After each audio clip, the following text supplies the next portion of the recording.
Now we're going live. I think we're live. Hello? Hello? Do you hear me? I think so. Are we live? Can somebody confirm in chat we're live?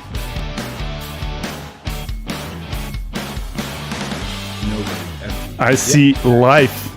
Live? Yeah. All right. Let's. Wait. Now I have to.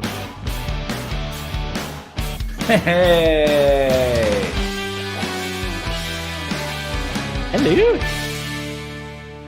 Hello? Hello. Hello. Hello?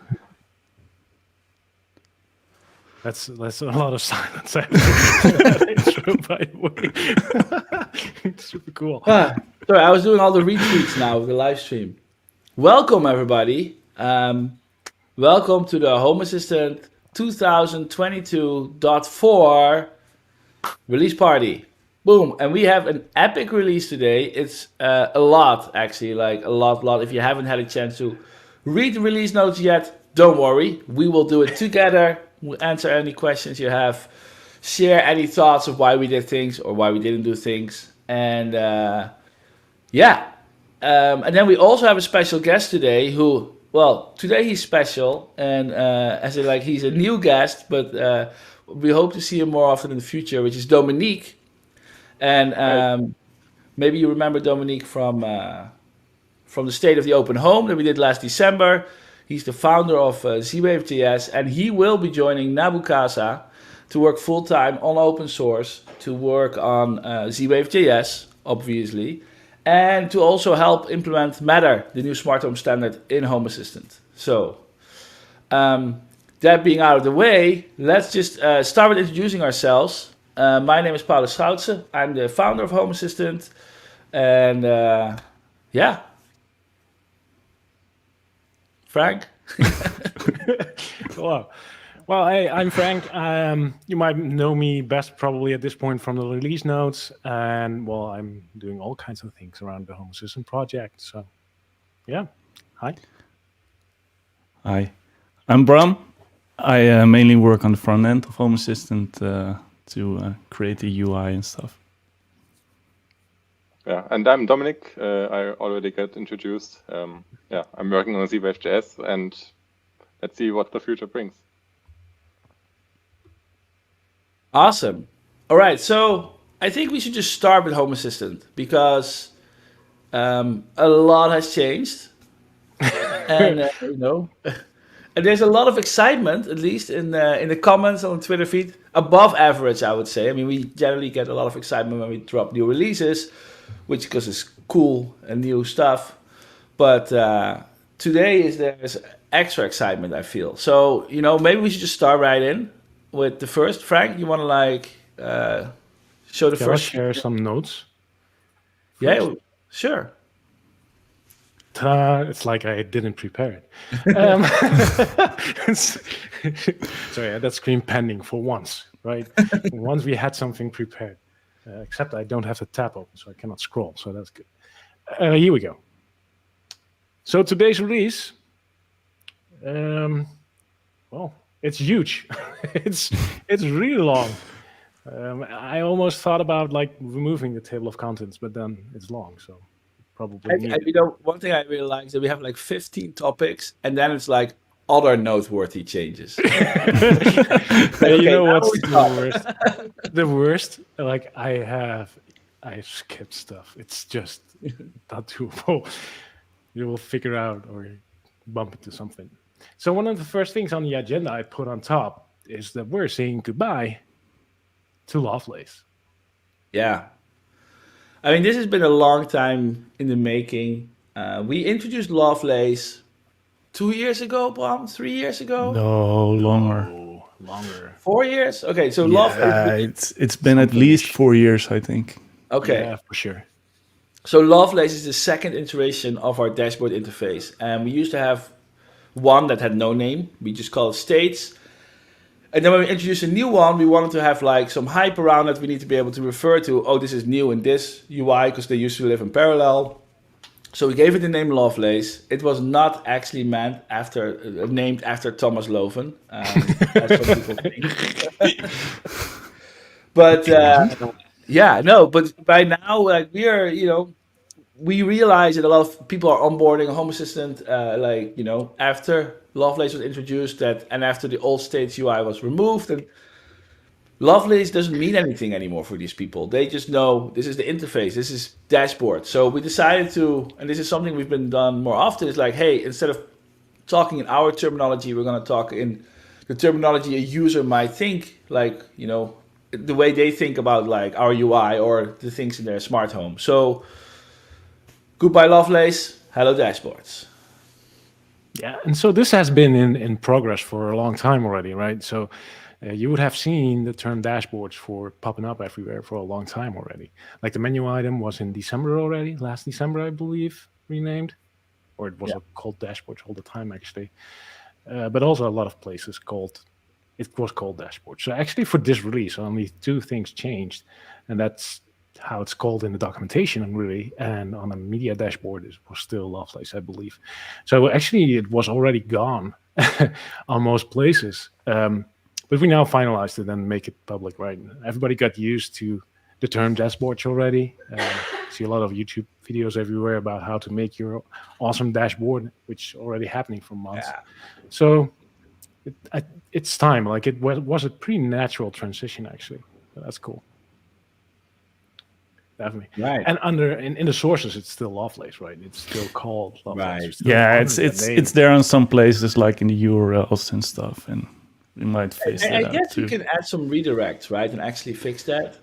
Yeah, but also if you create a dashboard now, we add Lovelace in the URL still, but we will get rid of the that integration, like the actual integration under is still Lovelace. It's still there. Yeah. Like that's the legacy. I think that's cool, actually. Some kind of. Yeah. Anyhow. Hiding entities. Yeah, this one is really... this was actually the feature. Get it. So just this feature allows you to pick any entity in Home Assistant, and besides enabling and disabling it, you can now hide it. And hiding is great because it means it's hidden from auto-generated dashboards. By default, it will not be exposed to Google, Amazon, HomeKit, or whatever you're exposing your Home Assistant instance to. But you can still target it with services. You can still add it to your dashboard. If you manually create a dashboard, you can control the services. The history is tracked. It still exists. You just do not, in a few places, it's just hidden by default. And it's really nice. Like I used the auto-generated dashboard myself.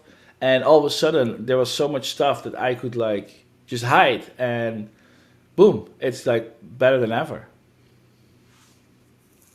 Yeah. I like how it's like just something in between, like not completely gone, but in most of the cases not in your way either. Like you can still go to the devices and it will show on the device page, I believe. I believe we changed that during beta. So on the device page, it's still visible. You can still go and find that control entity. But if you don't use it that often, then you can hide it. Yeah. So it's really now, for me, I had like some stuff where like my sensors, certain sensors I don't really care about. I have a Wemo Insight switch that controls my rocket ship light in my living room, and it keeps track of the energy usage. And the energy usage is a primary entity of this switch. So I see how much energy is being used by my light, and I don't care. Right? I can go to the energy dashboard for that. So I was able to hide it. Perfect. This was added, by the way, for a reason. Yeah. Because like this is not like we did not wake up and thought like let's add hidden entities. Oh, that's the wrong. What are you pushing? I wanted a drum roll or something. But... You wanted a drum roll. You have a drum roll? No, I don't. Okay. Never mind. But like there was a reason for this. Like this is a reason. How do you call it? Byproduct of what we actually wanted to do. And that's if you have like a chandelier or something, and you create a group, then you might want to hide like the individual light bulbs from the UI and just use the group instead. So that brings us to today's subject and the title of the release, I guess. Boom.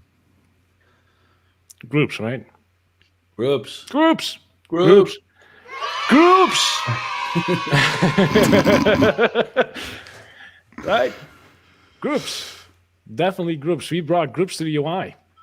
Yeah. And I love it. Yeah. Who's gonna talk about this, right? Like, Paulus, you want to take it away? Groups. So yeah, it's great for a lot of use cases. I think just to be able to group things together and control things as if there were one entity, one thing, and you can group a lot of things like binary sensors, covers, fans. And the nice thing is, if you group entities, they will have all the functions of the underlying entities, the group entity. So if it supports color, then the group entity will also support color and all the effects and stuff. So we really, and if one doesn't support color, then it still works. It's converted. This is actually the reason, like, why we do not promote mixed groups, because mixed groups cannot have this functionality, right? If you have a single light group, it knows how lights work internally, and it can actually, excuse me, do this stuff. It can actually go around and like expose color, brightness, all that stuff. Like it's it does magic with them as well, right? So if you, for example, have cover groups and you have like 3 or 4 covers in your home, and they're all open on different like positions, then it will like calculate the average position and communicate that. Like there's all smartness in these special like crafted groups specifically for a specific platform. So those are specifically tailored for their goal, which is actually much better than the well, we call it the old style groups that we had back in the day, which is still there, by the way. If you still love that, that's still just not in the UI. Right. So there's a question which I didn't really. I thought the questions would shift the whole layout. Now it's like overlaying on Dominique on my screen. But the question is, can you still group a group? Yes, because groups are just new. For example, a light group becomes a light dot name of the group entity. And so you can put a group inside a group. So you can have groups for your each room, then have a group for your first floor, second floor, etc. If you like. Yeah. A light group is nothing. It's just a light entity like any other light entity. Yes. A light group will become a light. It will behave as a light. It will be a light. It will do anything that a light can do. It can thus be part of another light group because it's a light. But the nice thing about that actually is that, you know, Home Assistant is not the destination of your data, right? You want either in the Home Assistant dashboard, of course, is a place where we show it, and we could have like encapsulated groups showing it as a light, but actually making it a light inside Home Assistant means that at Google level or Amazon or HomeKit, you can also just see it as a light. So when you talk to them and say, turn off the lights, it will turn off a light group as if it's just a single light. They don't know it's a group, actually. It's just, for them, it's just a single light. Yep. And then, I don't know if this is a screenshot below it, but you can, when you create a group, you can choose hide the member. We just demo it? Demo it, right. Can we demo it? Do you have it? Or... Waiting for it. If you edit, well, if you edit, I'm sharing it, but I should zoom in. What? Can you zoom?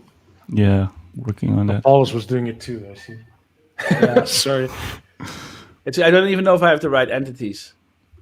Oh. Bram, you can also make your window just smaller.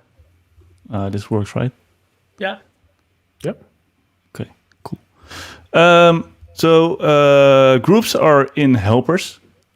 And helpers are everything that actually consumes entities or are input things. So we already had helpers. We had the input elements, the input button, input switch, input number stuff already in helpers in the UI. And we've added a bunch of new ones this release. So we have a bunch of new helpers, and group is one of them. So if you add a group, it will ask you what kind of group you want to create. So let's say we want to create a light group. Then you can give it the name. And you can choose what entities you want in there. And then you can choose to hide all the members. So then you will have one entity that is the group that contains all the lights, and all the individual entities, so these 3, will be hidden. So they will still be around, they will have a state, they will be recorded in the history, but they will not be sent out to Google Assistant, Alexa, HomeKit. They will not show up in your dashboards, your default generated dashboards. But you can still do anything with them, what you want. You can still create automations with them and whatever you want. They're just not shown in the UI. And then if we create it, then we have a new entity. That's all group somewhere in here. Very, very, very nice. Look at that. Boom. Boom. And now it looks just like a light entity with brightness, color, temperature, effects. Everything is there. You can add it here from here as well, right? So if you go to the light group. Yeah. If you click the configure state button here, and we will probably move this around in the next release or do something with it, then you can actually change the group, add entities, remove entities, toggle if you want to hide the entities or not, and you can just update the group. So if move that description to the helper text. Yeah. Yeah. Absolutely. Can I pop in a question from somebody? Sure. Will my YAML groups be converted to the UI? I think that's a good question. No, they won't. Right.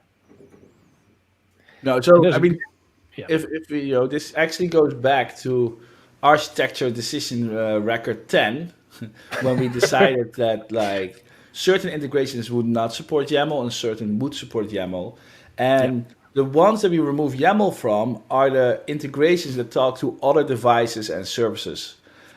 Groups are not that category.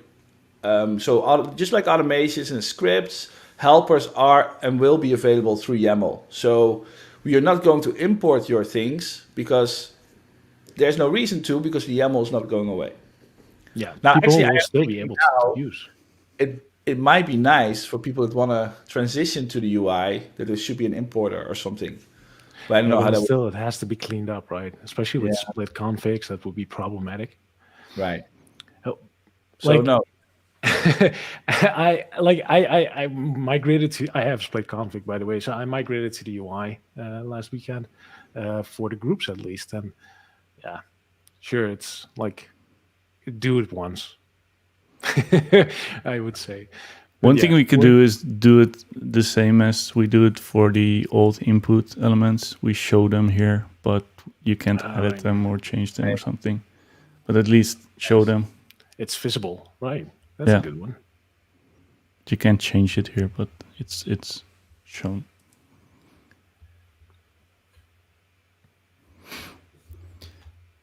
All right. I made a note.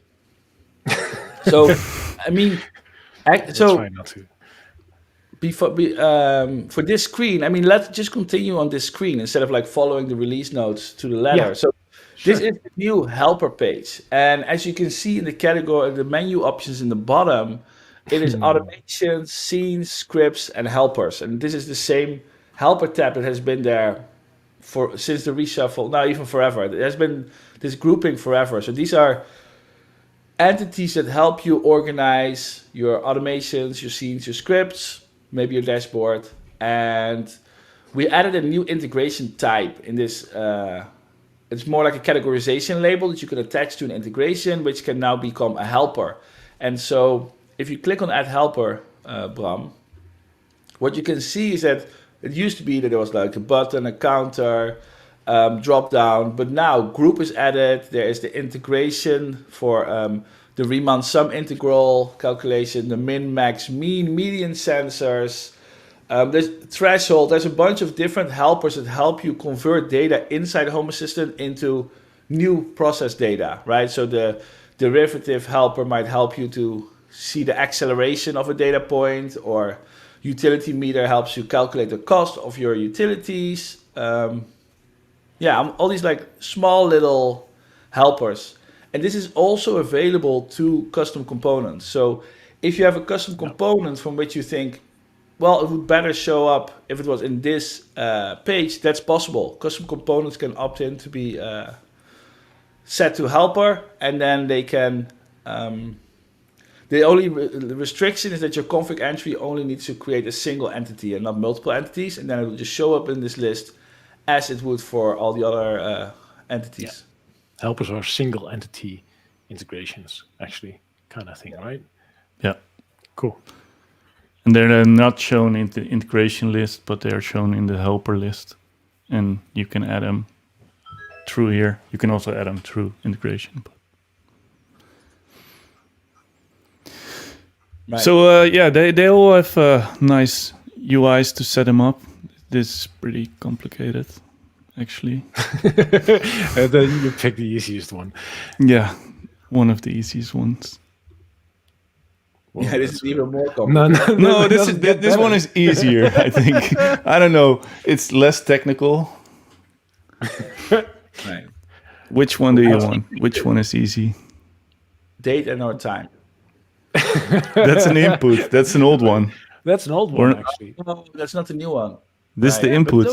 Those are still there, right? Those are the existing helpers. The input helpers are still there. Right. Times of day. That's easy. Right. Oh, so yeah. what's also new on this screen is that there's a help icon in the top right. So this icon will link you to the documentation inside Home Assistant.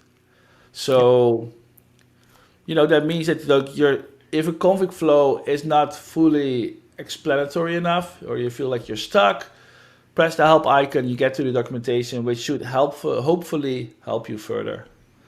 But on top of that, we've also spent some time on being allowed to add helper text to each field. So instead of dumping all the description in the top of the flow, it might now be spread out and more related to the fields that it's about.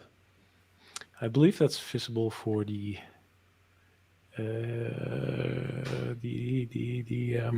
utility meter. That shows helper text on fields. That's what we're working on. Nope. The new translations? Yes, we do know that it was already translated. Maybe overwritten. But it might not be in my dev version yet. You'll definitely see that could be. these. Well, Bram is owning a dev version, so it might be his on his end. Right. Dominique, I think it's. I want to switch to you, just as a kind of like an intermezzo. I think the most important question that is on everybody's mind is: do you run Home Assistant? No. Yeah, I gotta be honest. I haven't tried it yet.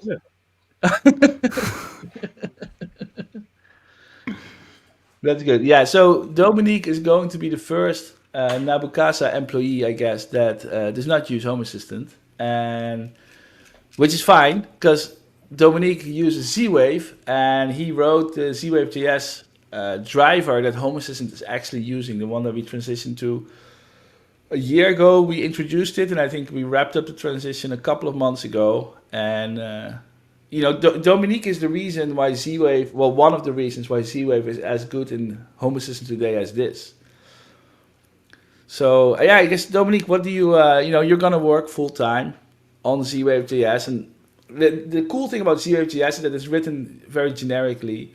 So Home Assistant is not the only home automation platform that is using this driver. In fact, we were not even the first one.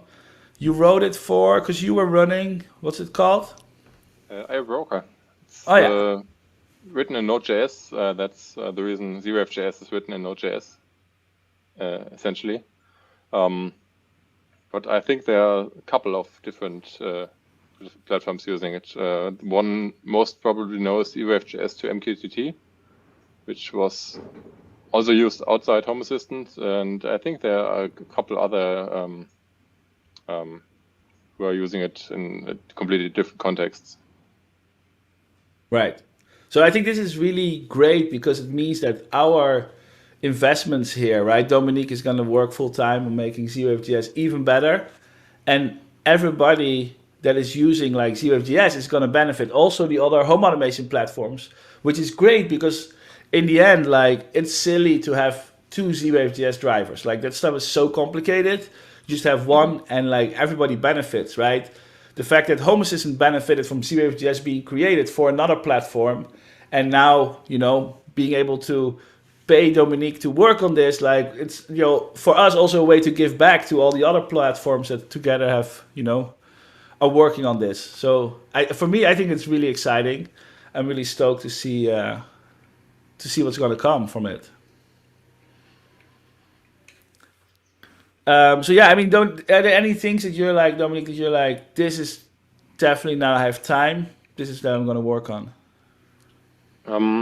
I've started working already a bit on making it easier to see what's going on inside ZWave currently, because obviously it's all invisible, and with several layers of software on top of the driver, it's sometimes very hard to see what's going on currently. If there's a problem, where is it going wrong? I mean, the driver logs are helping a bit, but not everybody is able to read them. And so I've already started working a bit on it. I think the users who are using ZWave.js to MQTT already have tried the route health checks, and so where you can test how strong the links between different nodes and the controller and nodes are. And I want to make it even easier to see basically if something wrong with the controller. I mean, we had the issues with 700 series a couple of months ago, where it wasn't easy to see is the node a problem, or is my controller stuck in some loop, or it's doing something wrong. So some issues around that are first on my list. Actually, I have a roadmap on the on my Node ZWave.js GitHub. So anyone who wants to read it later can just check it out. It's pinned right at the top. Of course, security S2 multicast is one of the things I want to be working on. Currently, we only have single cast for that. And some things like battery power devices, where you can check if they haven't sent an update in a while, and so you can refresh when they next wake up. And a couple of things around developer and testing experience, basically making it easier to work on ZWave.js, making it easier to debug it, to write tests for it, and actually to write config files for different devices. Very nice. Lots of things planned. The issue tracker is pretty long. So always. Yeah, so I saw Z-Wave 9 being dropped, ZWave.js 9. Yeah, I think yesterday or 2 days ago. So what will that bring for? I haven't followed it. Like I did upgrade my network this weekend to Z-Wave 700 stick, but what's in Z-Wave 9? What's the main highlight in there? Actually, I have no idea. Let me check, because it's also a pretty big release I've been working on for a couple of months already. So one thing I think which is most noticeable, currently when ZWave.js sends command and waits for a response and that doesn't come, it just used to wait 10 seconds and then timed it out and did the next thing. And now it's become a bit smarter in that it measures how long the command round trips. So sending the command, getting the acknowledgement back, and from that it computes a much shorter timeout, after which it says there isn't anything coming, I can do the next thing. So especially if you are querying nodes with lots of configuration values and some of them aren't correct, so that's going to be much faster now. And couple of things under the hood. What's pretty cool, I think, is most of the command classes now validate the arguments. So the ZWave devs on the Home Assistant team can now write automations which are a bit more generic, so where you can say, okay, give me that command class, execute that method with these arguments, and just know that no command is going to be sent that's nonsense. Right, so that would be device automations more specifically for us, I guess. Yeah. Cool. Yeah, we have some stuff exposed now. If you really want to send your raw Z-Wave commands, like if you know what you're doing, right, you can go very, very deep. There was this issue with the 700 sticks, I think, right? Like we were telling people, do not use Z-Wave 700 sticks. Has that been solved? I'm not sure if it's solved entirely, but from what I can see, it's much better now. So if you have the firmware 7.17.2, that's, I think, the latest release, it's lots better than before. Nice. That's going to be great. Yeah, that was just such a, like, oh, please do not buy the latest Z-Wave stick because it doesn't work well. It's like... I got my 5 here. This is now, like, decommissioned. Oh yeah. So.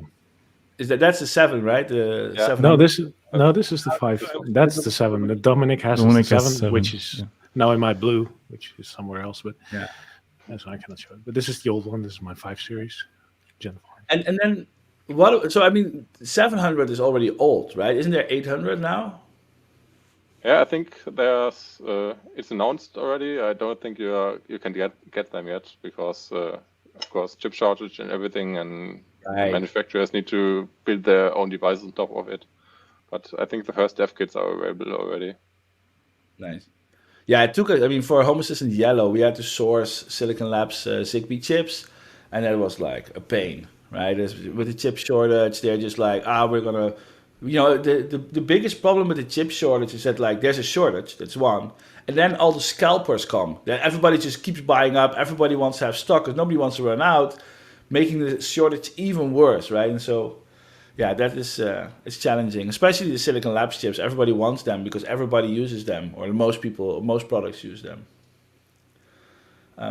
So one other thing that Dominique is going to be working on is we want to get Z-Wave certified. And you know, the Z-Wave certification is a bit weird in that it has UI components, right, Dominique? Yes, yeah. Yeah, so it means that, like, we cannot certify Z-Wave JS because that would be ideal. Then anyone using Z-Wave JS is certified. So we have to certify Home Assistant powered by Z-Wave JS, and then as a whole, it will be Z-Wave certified. So that would be very cool. That would mean that's something that we're gonna work on. We're gonna, you know, also join the Z-Wave Alliance so that we can get certified and get started with that process. Which, by the way, Nabukasa has also joined the CSA, that is the Zigbee Alliance. We are a member now, so that we get early access to the Matter specification. And so we were gonna do something similar with Z-Wave. So we really want to make sure that, like, you know, when people use Z-Wave Zigbee in the future Matter, that they can trust that it all works perfectly because, you know, we're certified and it works great. Wow, that's, by the way, really great. Like, looking back at where we came from, and then we're now talking about getting, like, Z-Wave certified. That's cool. That's really cool. That went quick. Yeah, absolutely. That's just mind-blowing, actually. Yeah. I mean, in the end, what I really would love to see, and this is like, you know, why would anyone maintain any other Z-Wave implementation if they can use Z-Wave JS? Like, you know, not just Home Assistant, right? But like every other, even commercial vendors. Like, you know, if we can all rally around a single platform, right? That is great because then we all have the same quality, and if we fix bugs, we all fix the bugs for everybody. Yeah, combine our powers, right? Right. Like Z-Wave, the Z-Wave communication protocol shouldn't be a differentiator of what makes a great product, right? It's what we built on top of what we, how the user experience is or something. Because, for example, Ring by Amazon is all Z-Wave. And so they, but you don't know because they don't tell you, because it's their experience that they build around it is the way they sell it to you, right? So this is, of course, they all go cloud, which is lame, but if we could all rally around the same Z-Wave implementation, at least we all had the same quality of stuff. Fun. Yeah. Anything else, Dominique, you feel like we should discuss about Z-Wave JS at this point? I mean... Not sure. I don't think. Maybe might be interesting, as part of the works for version 9, I've added some things like RSSI and routing. So mostly when you look at network map, you just see which are neighbors of the nodes, so which node sees which node, and it's often not very correct, it seems. So for some users it works, for some other users it's completely nonsense. So what I've done now is that the controller, if it's supported, it records which routes were taken, and so you basically with version 9 you can build a map that shows you how the packets are routed, and sometimes even with which quality, which RSSI between the nodes, so you can build an actual view of the network, not how it could look like, but really how it looks like at the moment. Very nice. Network map or something. Yeah. Cool. So you could really visualize the commands going through your network. Yeah. That's cool. Oh, wow. That'd be very cool. That's something we should have in Home Assistant. Preferably in 3D, and then you can put on your VR headset. And yeah. Okay. I see the scene from Jurassic Park, the Unix I notice part, like they hover through like a file system. It would be nice to hover through your network. Something like that, yeah. Hover through your network. There's a Z-Wave, I notice. 1 hour project. Those are famous, yeah. Yeah. That's how releases are born. Right. Yeah. I was messing actually with VR. I have a Lovelace VR experimental card that basically you can open from your Oculus. In the browser on the Oculus, you can open Home Assistant UI, and then you open this, you go to the dashboard, it has this card, you click enter VR, and then it was showing like 5 cards with lights. You can use controller to control your lights in VR in a 3D world. But it's not very useful. I was just kind of playing with technology, and I don't know yet if it really makes sense or whatever. It's like you can walk through a virtual house and then push a virtual switch to turn on the actual light in your house. Yeah, I don't really know where I want to go with it. I mean, the VR headsets are also getting better in AR, right? There's more cameras on the outside, so maybe you can position stuff in your house. But I don't think that will ever be useful, because who's going to walk around their house with a headset on to then control stuff? No, it's just a gimmick. It's called a Lovelace card. I mean, yeah, I'm sorry.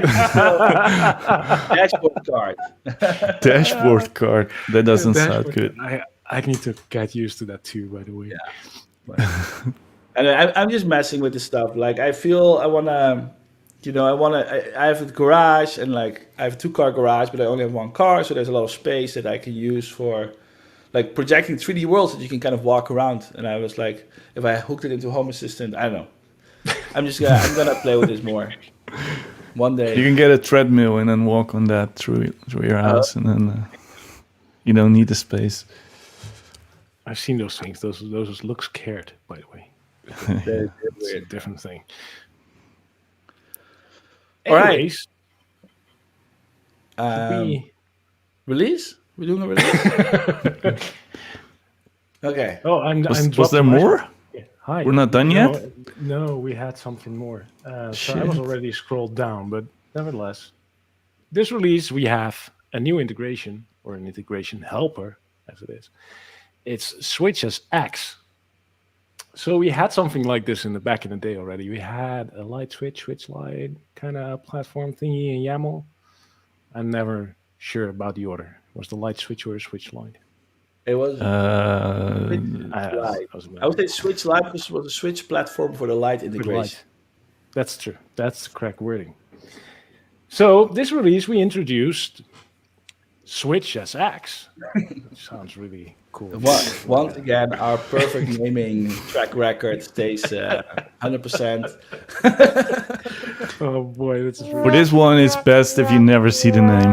Yeah, it is, and that's And the it's cool thing possible, about so it, by that's the way, good. Because you don't have to see it. But we discussed this one, really come up with a better name, but it was a worse name actually. I don't know, somewhere, but this was the best we could do. So please forgive us. Nevertheless, it's a really cool thing, and what it does is if you have, I have one here. If you have one of these little plug thingies, for example, there it is.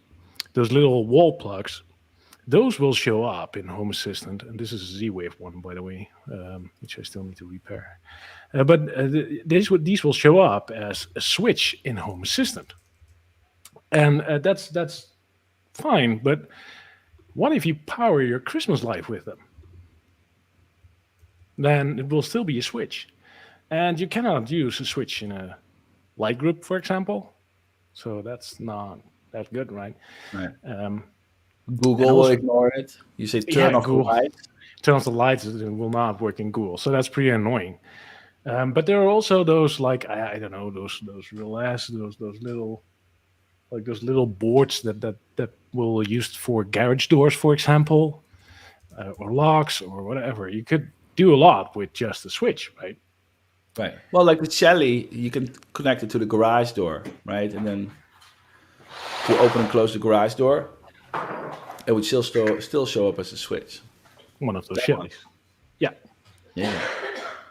So we created the Switch as X integration, and what it does, it literally picks up a switch and transforms it into something else.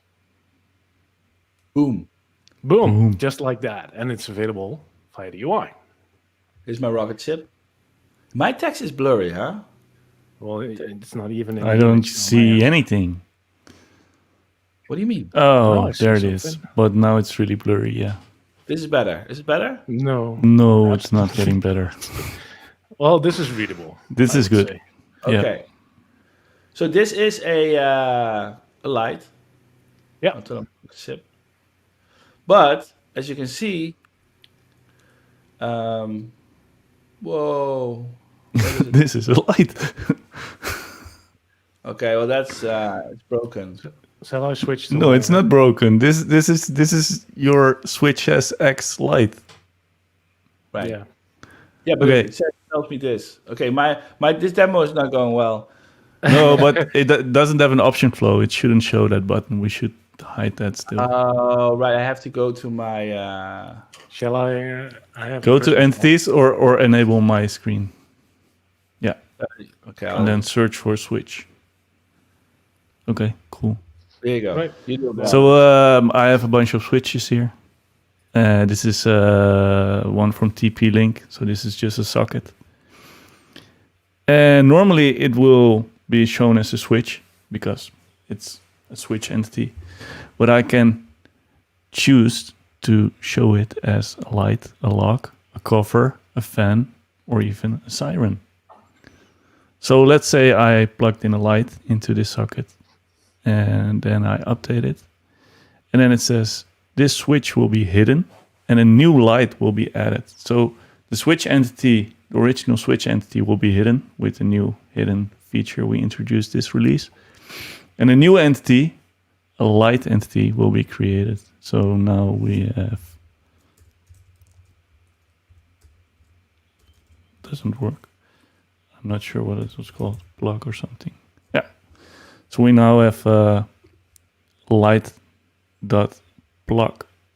light instead of the switch. And we can toggle it. I will not toggle it because it will turn off all my lights here. Cool. Yeah. So this Yeah, solves like And if you remove the light entity, it will actually give you back the switch entity. Boom. just like that. And if I want to have a cover, then I make it a cover. And now it's a cover entity. I feel like we could make it easier in that, like, the show as drop down should be shown on the light that is based on a switch as X to kind of like turn it back into a switch or a cover True. or whatever. Yeah. In case of a cover, you can choose the show as which cover it is, right? So it could be like a curtain or then or you update it, then it's a cover, and then you have another show as on the cover, and then you can make it a garage door, for example. And now it's so now your switch became a garage door opener, which Very pretty cool. cool actually. So with your proposal, you would have two show as on the Well, same you can entity. combine it. Longer list. You could add switch. You could add switch and light and cover to this. Yeah. Small divider and Yeah. still be able to switch. We'll work on it. To We'll work. switch. Yeah. Hey, it's first iteration. This is pretty impressive. I really love this. Yes. Yeah, and you can also just add one through the helpers page. Add helper, and then there's also switch as X there. Yeah. Same story. Yeah, so you can add one manually, like as a helper, and you can manage them through helpers as well, right? Yep. But yeah, you can go to the entity, the switch entity, and just change it there, which is really convenient. That's actually like super helpful. Yeah. No, this is, I think, together with the groups, the switches X and the hidden stuff, like that just opens so much new possibilities for people just in the UI, just clicking around and making your dashboard look exactly the way you want it. And these groups and switch X is the reason for the hidden, right? Because like if you're like using this for like a garage door or whatever you use for a garage door, then like the switch itself is not something you will be using. That's just like it should not be in the way. Yeah, super cool. All right. Right. What's next? Well, the more helpers, we kind of covered that, right? So, Right. like all the new helpers we have, besides the groups and switches X, Well, they're not new. They're just they're in new. the UI they're now. not new. Yes, they're in the UIs. So they used to exist already as YAML, but now you can use the UI. And for all of these, the same rules apply. They are helpers, so they can be used with YAML or via the UI. Both will still work. And if you have existing YAML configuration, it's not imported. It will just be YAML because you can still use YAML, but you can also use the UI if you want to at this point. Yeah. Hey, look, it's Dr. Z's. Hey! Hi. Dr. Z's just posted a very cool live stream. He did a live stream, showing his Hobbit house, or Wobbit house, as he calls it now. It's so cool. It's so cool. I like that door. The door is so impressive, the front door. The entire house is impressive and cool. That's true. That's true. But in his live stream, he said that he wants to build more of these houses, like on his land. Because why not, I guess. Well, you did one. Yeah. That's the hardest part, right? Doing one. The first one is always the hardest part. Yeah. Oh, sorry. Yeah, sorry. I was thinking we should still schedule a live stream from the Wobbit house. Oh. It's but eventually. Eventually. Now we can fly again, maybe. Oh, so All right. This release, we got a new entity again, the update entity. So, yeah. I think Bram had a demo already, so maybe we should just switch to that one. It was a demo entity. It was not real, but They're demo entities. Don't think Philips lamps really have firmware updates available in the UI, because they don't. So what we've been talking about with the update entity, or in general, like, is how can we expose more update functionality to Home Assistant? So how can other parts of Home Assistant provide updates? We already know this piece from like getting an OS update or an add-on update, or a Home Assistant itself, Home Assistant core update, like single click and go. But how can this be exposed and be more versatile for other things? And so now we have the update entities. And these are entities you can just use and automate like anything else, just like, I don't know, a light or a sensor or a switch. They are their own entities. You can automate with them, but they will also show up in the configuration screen if an update is available for something. And I believe the bottom one, Brum, actually has progress and stuff. Right? So if I click install, you can actually see the progress and see that's installing. It's pretty epic. And now it's up to date. And it's gone. What's really cool is that, with Internet of Things, we are, a lot of times we hear complaints about security and like people not installing the firmwares, maybe because they're not aware. And especially as you use Home Assistant more, you might not be exposed to you don't open the original app, which means you might not see this kind of firmware updates being available. And so being able to offer them inside Home Assistant, of course you can skip them if you want, but it also means you can just easily install them, meaning that you will always be up to date with the latest security fixes. And it's easy to update Home Assistant. And because it's the same flow, if you're updating Home Assistant, updating your operating system, Home Assistant operating system, updating add-ons, updating, firmware, maybe Z-Wave firmware in the future, who knows? All that stuff is very easy now. And because it's an entity, you can automate it. And actually, I'm going to show an automation that, by the way, I did not make myself. I don't know, is this readable? Yes, it is. I don't see it. You don't? I do. Yeah? No, I don't see anything. What about now? Yeah, it's there now. Somehow, I think if I have my screen sharing open the whole time and then whatever, it stops. So anyway, what it does is that it listens to when. By the way, so I did not write this automation myself. I stole it from Ludius, or he shared it and then I changed it. But I used it. But basically, it listens to the updates of Home Assistant, either core operating system or supervisor, and whenever the state changes, it will call the install function on it. Backup false because YOLO. This is like the best example ever. Please don't copy this. Like, no backups and just update whatever. Yeah. You should read release notes. But in case of us, like Paulus and me, and maybe some other people here too, we run dev. We run the latest, greatest always, because we want to catch stuff before somebody else catches it, right? Before the release. So we upgrade daily, actually. Yeah, we update every morning. So yes, we do. Yeah, and we don't read anything. We just press that update button. There's nothing to read yet, right? As well at that point. So in general, this is actually like the bad example. But what you could do with this, and this is kind of cool about the update entities, that they are entities now, is that you could send notifications if an update is available. Which is kind of nice. You could even make it an actionable notification on your mobile and select yes or no, skip even, because that's a new feature, right? I'm not sure if you can Brom's screen back, but I believe it was visible on his screen. Yeah. So what's new now is that previously it will just keep nagging in the configuration screen until you installed it.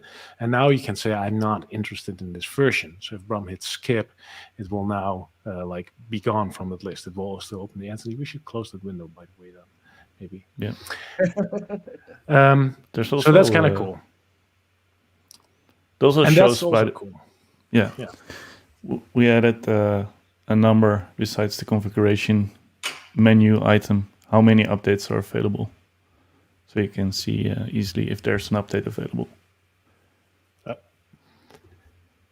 And lastly, what an update entity provides, what the previous stuff didn't is like it has the versions available and release note links and stuff inside the entity itself. So if you want to And like, push actually out a release message notes. with an actual release notes, if available, like that's up to the implementation. Yeah. And at this point, we have implemented it for the operating system updates, Home Assistant updates, and add-on updates, which is from Home Assistant itself. Those will now be update entities. I implemented it for WLED. So if you have any WLEDs in your network, they will pop up and you can just upgrade your firmware from here. I believe Synology is showing up. Yes. And there was another one, Pile, I believe. And I saw a couple of that are currently in the works, more to follow in the future. And I think that's really cool. And I would love to see like all the devices I have that I can just upgrade, like Z-Wave, my TV firmware, my router firmware. I don't care. Like I just want to be able to. I would love to be able to have that centralized and just go. Yeah. Well, I think that's actually a nice segue. Dominique, what is necessary to offer this for Z-Wave? Can Z-Wave GS already do this? Yeah, you can. Oh, so Oh, done. I think there are cool. one or two things we need to check, but basic update functionality is available. So just fire off the update and basically get notified when it's done. The progress is possible, just a matter of implementing it, I think. nice. Cool. Next release. And then for the fix, at some point in the future, this will possible too. It's not yet, That would be but cool. over-the-air updates are possible. Oh, that'd be awesome. In Cool. general, I think it's pretty easy to implement for an implementer to, well, like the update logic itself, that is dependent on the device, but providing the entity itself, it's really, for a developer, it's really interesting and really easy to do. I'm pretty happy with how this turned out, which is really cool. I want to thank Ludius, by the way, for the UI. He created all this UI stuff for it. Really cool. Yeah. Great work, Ludius. Yeah, definitely. I just want to highlight this comment by Raman. Raman is part of the Home Assistant core team, works on Z-Wave GS on the Home Assistant side. And so we can't automatically detect that an upgrade is available. So we need to allow people to have local files to upload. So that's kind of meh. This kind of brings us back to his recurring theme of like, oh, we need a device database, and maybe we'll make it one day. Z-Wave has one, right? So does it include update Z-Wave files? No, not. We have configuration files and such, but we don't have updates or update information. Maybe we can make it work in the future, but so far we haven't followed through it. Right. I think the challenge is also distribution, right? Are you allowed to? I guess you're allowed to link to them. That should be fine. Yeah, I think links are fine, but most don't want to distribute the update files. Don't know why though. You wouldn't want people to update, right? Yeah, so absolutely. This actually is a Vibaro plug, and this is a pretty big brand, at least here in Europe. Kind of like they have their own platform too, right? And I know that I was looking for them. I was upgrading stuff, so I was like, maybe I could like put a new firmware on it, and you actually cannot. Nope. You can if you have their hub. Like talking about Fender login, like you cannot get. Well, I don't know. I don't understand why. Actually, maybe that's the like what's the use of an open standard if you're like locking it down, right? Yes, exactly. Like then why use it? Yeah. Well, we'll join the Z-Wave Alliance and we kick their butts.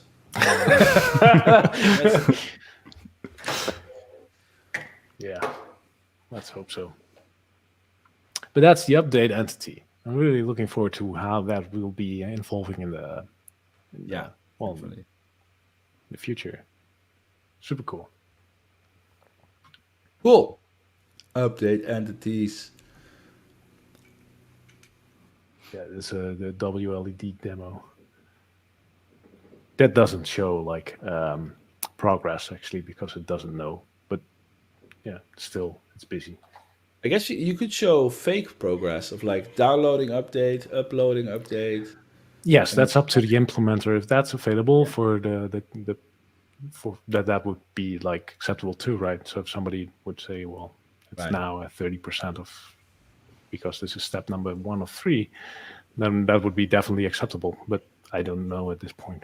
Maybe something for the future would be nice. I would see like for add-ons, for example, or for installing Home Assistant Core, like we should be able maybe to figure out some download progress in the future, maybe Yeah. something like that. Has been requested for a long time, right? Download progress. Yeah, definitely. I mean, maybe for update like entities or logic, maybe you could do like, I don't know, like a checkbox like download, pre-download this update in the future or something. I don't know. Anyways, backups. Boom. Boom. And most people in the chat will know, like, but we had backups, previously called snapshots. But yeah, that's true. But for That's people true. running Home Assistant Core or running the Home Assistant container in, for example, Docker, that wasn't normal. So I would say, I'm looking at analytics right now, this is beneficial for 25% of our users. A little well, less, that's a 23%. pretty decent So- share of users, actually. It's more than And it's a half. lot easier for them to become the 75%. Yeah, that's true.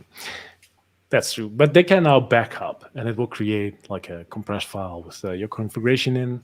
And well, if you ever need like to go back, you can open that file. It's just a compressed file, get everything out of it again.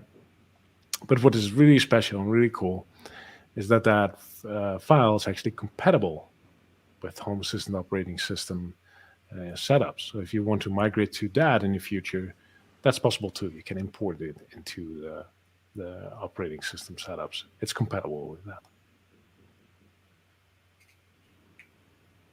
Yep.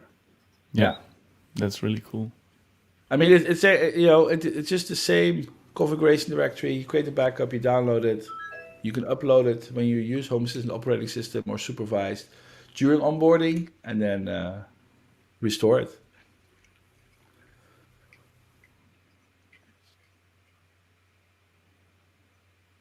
Ooh, Oh. this one. This was last release party, actually. Right. Yeah. Yeah. Last release party, we showed like the trigger bar, and then people started asking questions.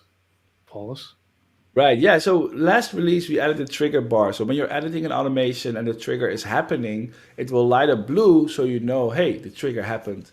And immediately the first question people asked is, what about conditions? And the problem with conditions is that you cannot listen for a condition to check because that's a trigger, right? You have to click and say, check it now, and then we can give feedback. So we added this now as a test button on the conditions. And well, as you can see in this animation, you click on it, it will either be green or red, depending on if the condition is valid or not.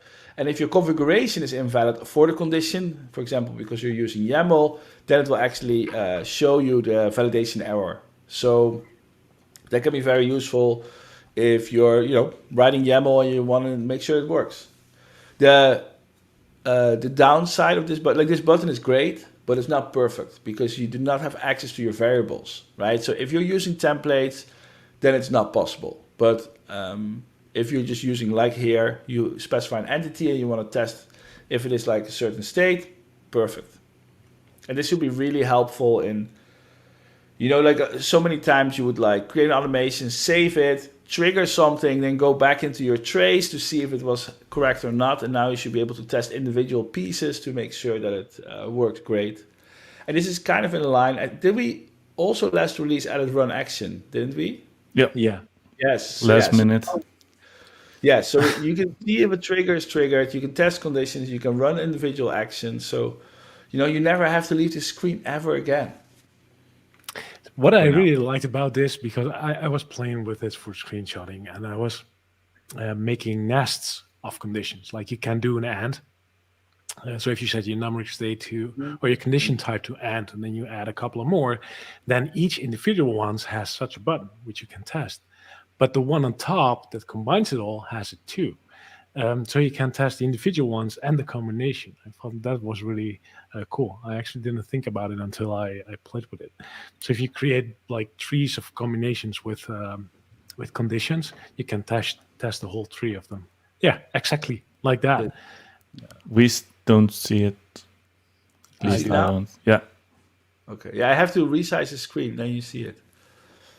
Right, so you can test this one. Oh, look, invalid condition configuration. You Whoa, didn't select that. it's slow. On, off. And this one It's will test all the things in there. Yeah, it's really cool if you wrap it in not. Then the inside one is like flipped. That's Wait, it lost my data? yes. Yeah, we create an entirely new one.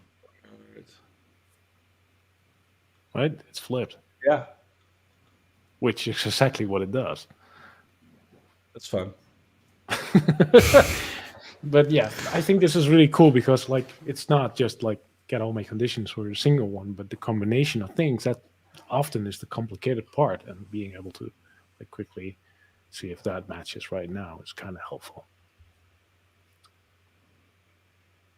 Boom. I Right. quickly had to demo this. I had to move really fast. Whenever you see a triggered bar now, you can actually click on it, because whenever you get a trigger in Home Assistant, it will actually make variables available that are like the reason it triggered. So in this case, this was a state trigger, and then it will actually include the entity ID that we were being tracked. It will track the from state, what is the old state, and it will include the new state. And so when you click the triggered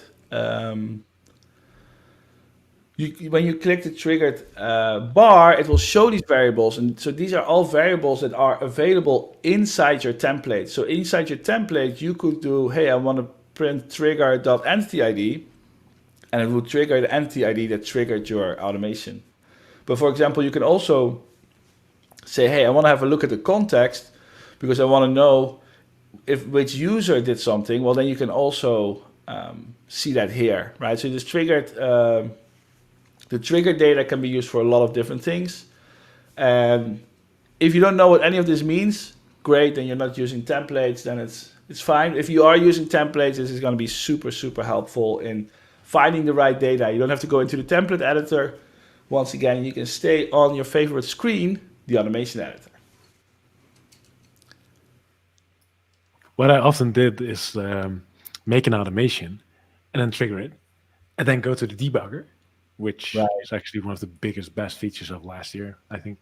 And then like look at what happened, and then go back to my automation to like because I've at that point figured out what variables are available, and now we can just click on the trigger bar and see it. I think that's helpful. Right here, you can see it in action. Yeah. When it triggered, this variable became available. Yeah. Yeah, it would be nice, by the way, if that was colored too. Like, just noticing it now. I just looked at like syntax highlighting, and now I'm not. Oh, this, yes. Yeah, this is a bit weird. Right. Do you still have the list open?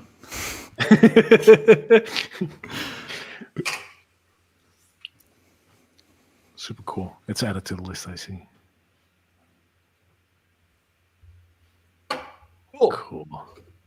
But yeah, super helpful to be able to see the variables that are available at that point. Yeah.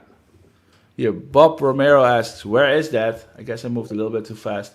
If you go to automations, and then there's 3 buttons, information, which opens the more info dialog. You can actually also disable your automation. There's a trace button that shows every time it's triggered. We store by default the last 5, but you can actually, also actually go into your configuration YAML and increase the amount of traces that need to be stored. And you can download them, so you can share them. If something doesn't work as expected and you report an issue, you download your trace, and we see all the variables, all the things that happened, and we can actually understand what went wrong. And one day, and we don't know when, we might actually show this overview in the editor. which was the original plan when Thomas Loven designed this thing to make this the automation editor. Like be able to click here to add a new trigger or click here to add extra actions and stuff. But we never got there. So yeah, that's all the cool stuff on the automation editor. Mm-hmm. All right. The bar. There it is again. Bar. It's a good bar. It's a good bar. Definitely. The We only, had the a lot only of discussion about that bar. My only Yeah. problem about that bar is that if you want to trigger it because you're making a change through Home Assistant, you need to have two UIs open. One to make the change and then quickly go back to the editor and click on the bar. But that's, yeah.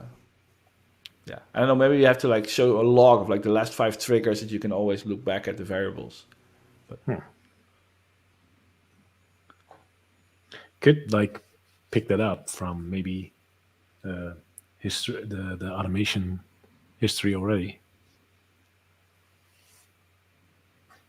If that's the same still, you don't know. Never mind. Anyways, this one has returned. So for people who don't know, this was actually planned for the February release. I believe February, March. Yes, it's April, February. So zones now have a state. If you previously looked at the zone, a zone would be having a state, and that was zoning. We had another case of that one, I believe, scening in the past. But zoning, yeah, that wasn't really useful, right? So we now added a state to the zones. And the state it reflects is how many people are currently in that zone. Like displayed here. So this is my home zone, and there are currently 2 people home. And the great thing about it is that we now have state history too, so you can see when how many people were at home, like when it changed. So that's kind of nice. It And should become a line graph, huh? But Should that's, yeah, probably makes Yeah. more sense. It actually should have done that if it was not on. no, that's is that the unit? Look at No. look at us That discovering logic all the changed, I things. think, or didn't it? There was a PR open once by Thomas to change it. I'm not sure anymore what happened to it. What's great is about this is, by the way, that you can now make pretty quickly an automation that says like this automation shouldn't run if nobody is home. Like doing that in the past would like be like getting all the persons or getting like the device trackers you're using and try to figure out if somebody's home or not. And now you can just say, hey, if like the person's currently in my home is 0, then don't run this automation. That's a fairly easy condition to make right now. You could also do automations like, I don't know, 1 or 2 people are home. Like, am I home alone automation to, I don't know, have more louder music with my specific taste and don't have to take into account the misses at that point, maybe. So those are fairly easy to make automations right now. And this applies to each zone. And that's pretty darn cool, I think. Yeah.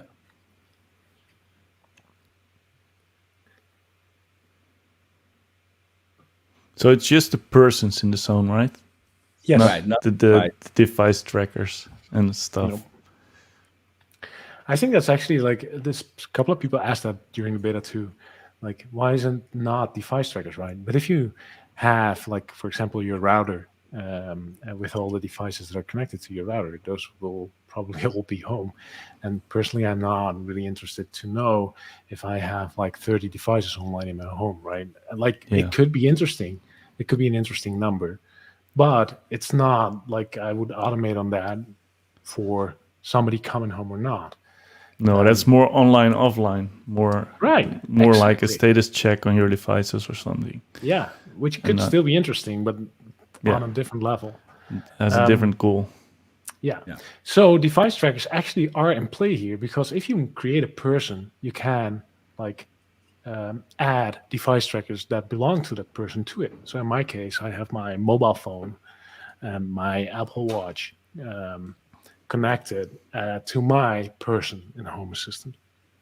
And if either of those are home, then it will show up, or the most reliable. There's a little checks for that. And then it will count as me home, not two devices, but just me and the other persons in my household. So I think that's really helpful in general compared to device trackers, which, well, persons consist of.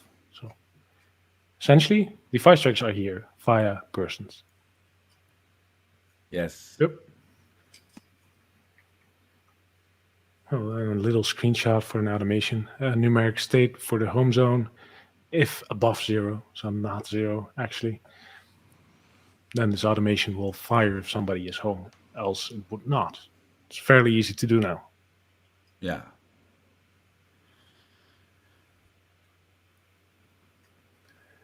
All right, adjusting the unit of measurement for sensors.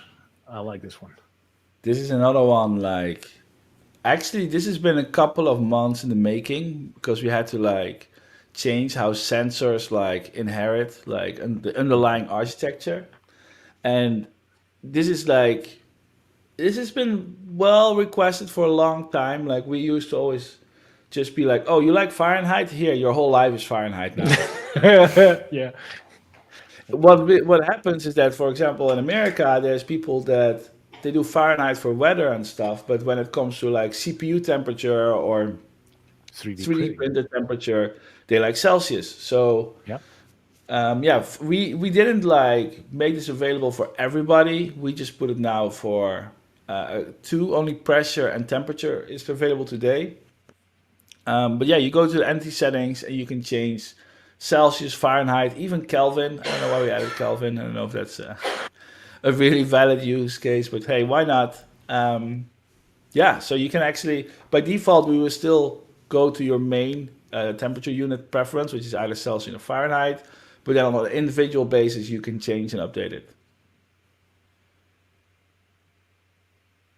Yep. Yeah, it's pretty cool. We get all these settings, like the setting the device class and now the unit of measurement, and so much easier to do, to change Yeah, things. for this release, it's not just temperature, it's pressure too. So it's temperature and pressure-based sensors that can change their unit of measurement at this point. And well, I hope we'll see it for more in the future. But for now, like, especially temperature is maybe the most important one, I guess. Yeah. Oh, it's a nice This one is also nice. Yeah, you created this one, Paul, with Eric. Yeah. Let me see if I'm gonna see if I can get it on my screen. Is this going to work? Yeah, I have it. I have it on my screen. Okay. Oh, well, you have it open here. Oh, that's fine too. The screenshots. Oh yeah, sure. Yeah. No, this is really cool. You can, we added energy management last summer, right? Oh, it's a while, almost a year.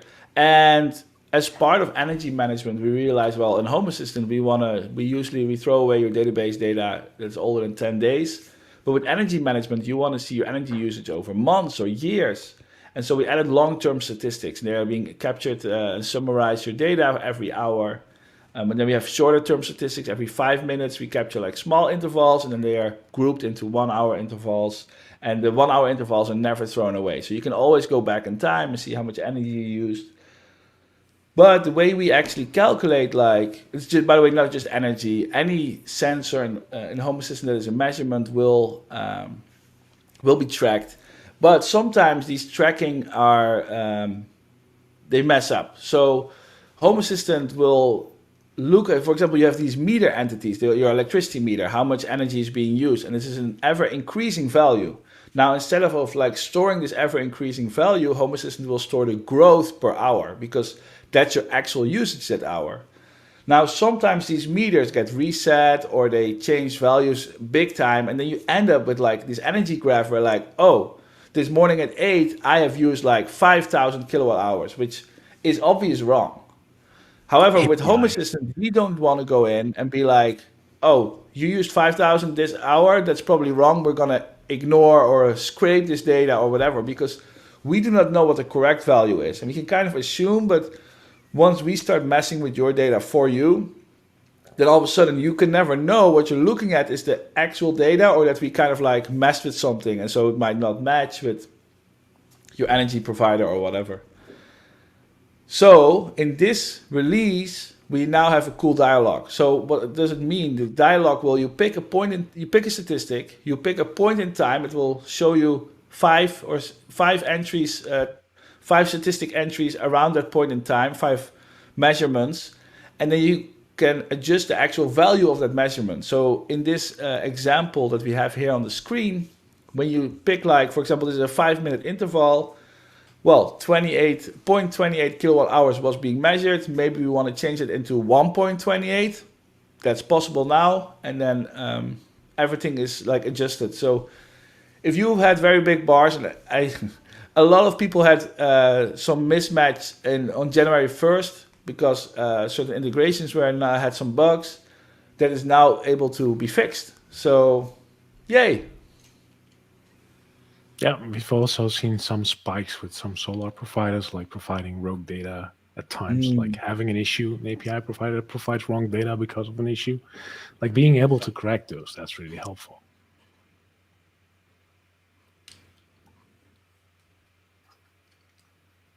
Oh, yeah, and we're flying. That's true. I almost forgot that one. The performance impact for this release. So the UI part, Paulus, you worked on that a lot, Yes. right? So what's happening is that everything is faster. So we it actually started B Draco, who is forever just making sure Home Assistant runs faster, more efficient. He's optimizing every layer of Home Assistant, and It's incredible, by the way. We had 2 focus points. The first one was front-end UI. So what he did is that he actually optimized the API that we use to send all the state changes to the user interface. So the way Home Assistant works is that if you have the Home Assistant interface open, it instantly is notified of every state change in your home that Home Assistant is aware of. And this is great because it means that you turn on your light through a physical switch or whatever way, and immediately your dashboard is instantly updated. And this is great because you know exactly what's going on. But under the hood, what's happening is that we actually send the state over. And what we used to do is that we send the old state and the new state over. And this new API, we're only sending the fields over that have actually changed. And especially when it comes to, for example, if you have a light with 100 effects, then it used to include those 100 effects twice. Once in the old state, once in the new state. And now it only sends the effects the first time you load the page and then never again. And so this makes it, especially if you have a system with a lot of state changes happening all the time, this will be really, really fast now. And so I think you'll notice this not during startup, because we still have to download all the states. But for example, if you are on a slower connection and you get a lot of state changes being pushed towards you, it should be easier to consume all of them.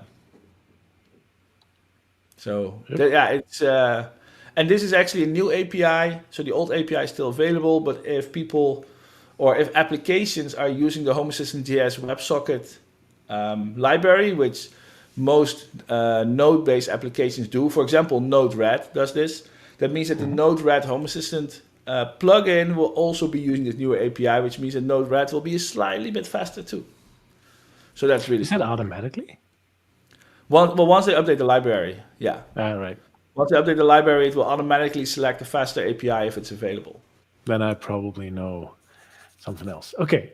There's a light turning on for me above my head. Okay. There's an issue with the VS Code extension, probably caused by that. But never mind. Now I have a hunch for tomorrow, not today. Database performance, that's the next one, because that was the second focus point. So right. One of the main focus points here was to store less data, actually. Like, still store data, but less. Yeah. Right. No, so what happened here is that we've been, and this is actually a 2 or 3 year transition, is that we have been moving more and more data points that were stored in attributes out of entities. So instead of having a single entity that has like 5 extra data points hidden in the attributes, instead nowadays these are 5 entities and they have like different entity categories. You can hide them, you can graph them, they're stored in the history, stats are being generated, all this stuff. And as we are breaking it all up, it meant that attributes are getting less unique every time because there's no unique data points in it anymore. So in this release, what we're actually doing is that we are deduplicating attributes when we store them in the database. So we used to have a single states table with each row a single state. Now attributes have its own table, and if an attribute has been seen before, we will just reuse that row. And this meant that we can actually deduplicate a lot of attributes and we save a lot of space. So the states table is becoming really, really small. And as we you won't see this today right away. It will take, like if you, for example, by default, we throw away data older than 10 days. So it means that in 10 days, your database will be a lot smaller. And on top of that, we started to look at, okay, which attributes are we storing in the database? Because it's now very easy to see which entities are generating a lot of attributes. And we realized that there's a bunch of entities that are basically spamming the database. So, for example, media players and cameras would store an authentication token. Every 5 seconds, they would update this authentication token so that we could load like the camera preview easily in the front end. Now, those authentication tokens used to be stored in the database, which meant there was a state change being recorded every 5 seconds in the attribute table, and that is no longer happening. So there's a lot less writes, there's a lot less data stored, and this should just overall be a lot less heavy on the system.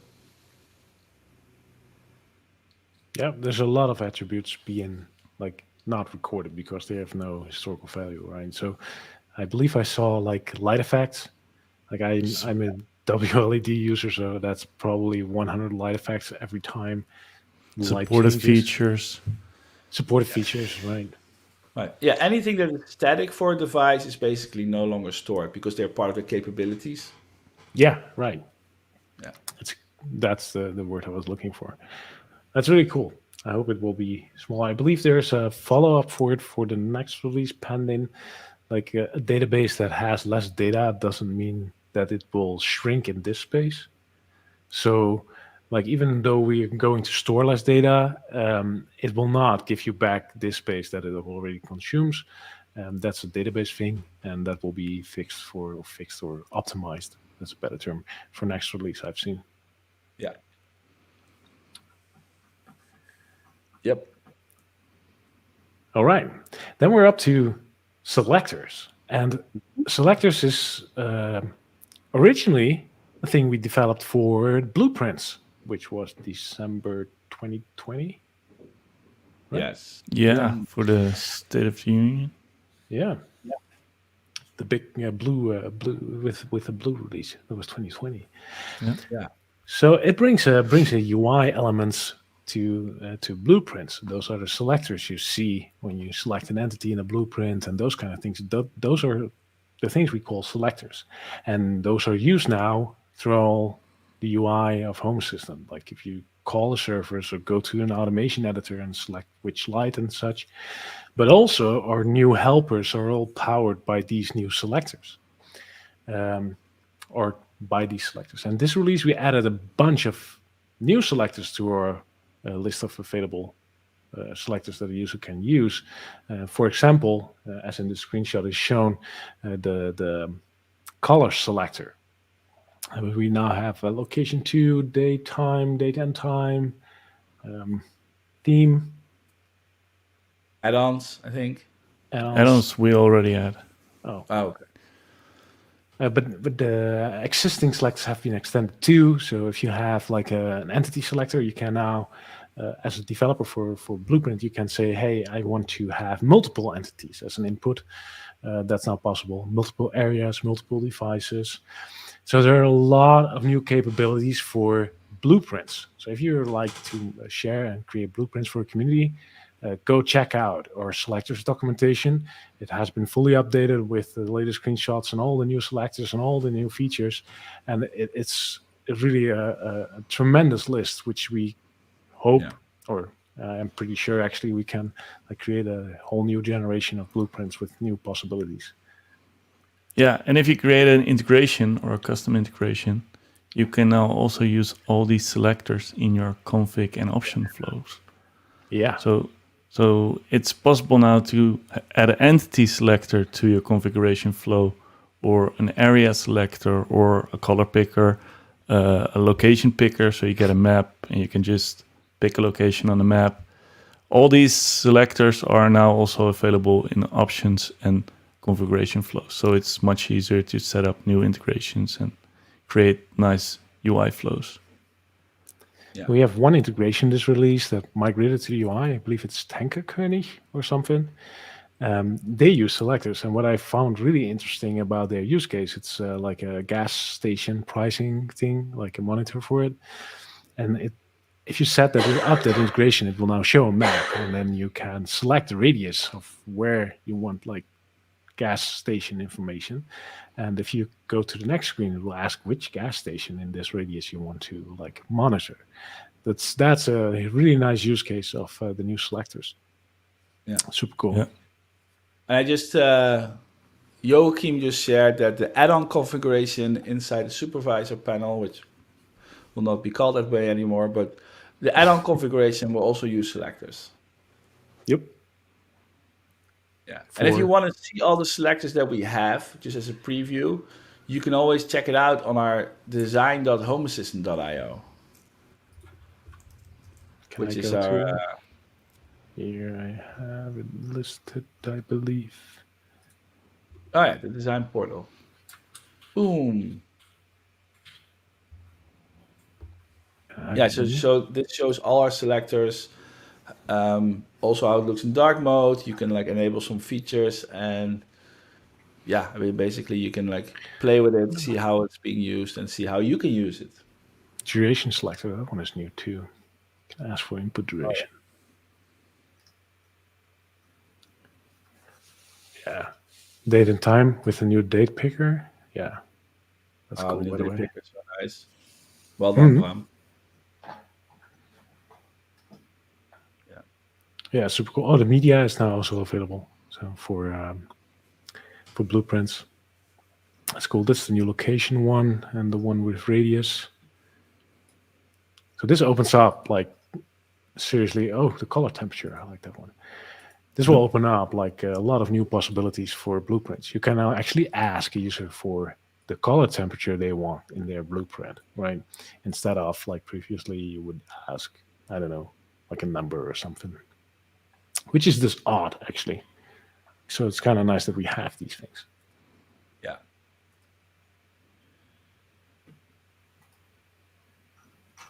I lost it all. Here we go.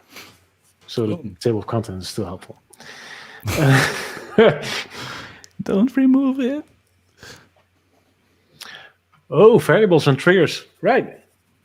This was inspired by a post on Reddit, I believe. Yeah, I was on Reddit, and I was reading the Home Assistant subreddit, and somebody posted that they found out this great new hack where they were actually abusing a trigger ID to store variables on a trigger so that they could distinguish, like, oh, if this trigger is set, just set this data, and then I can use it later in my automation. I think this person used it for his garage door or something, or like, hey, you left the garage door open or garage door closed, and they used trigger ID to store that message.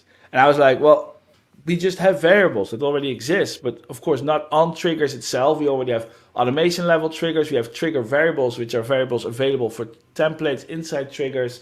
We have variables that are executed before we execute the action. We have variable actions that are inside your script. So we have a lot of places to have variables, but apparently we didn't have them yet on triggers. And this is actually really helpful. So yeah, I just put it together based on a Reddit post. I put it as a comment on Reddit saying, well, this is going to be fixed next release. So yeah, here it is. I think this example says it all, right?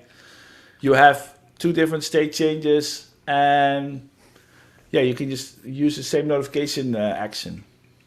Yeah, but the message from the trigger is passed down and then sent here. So it sends like the right message that belongs to that motion trigger to the iPhone in this case.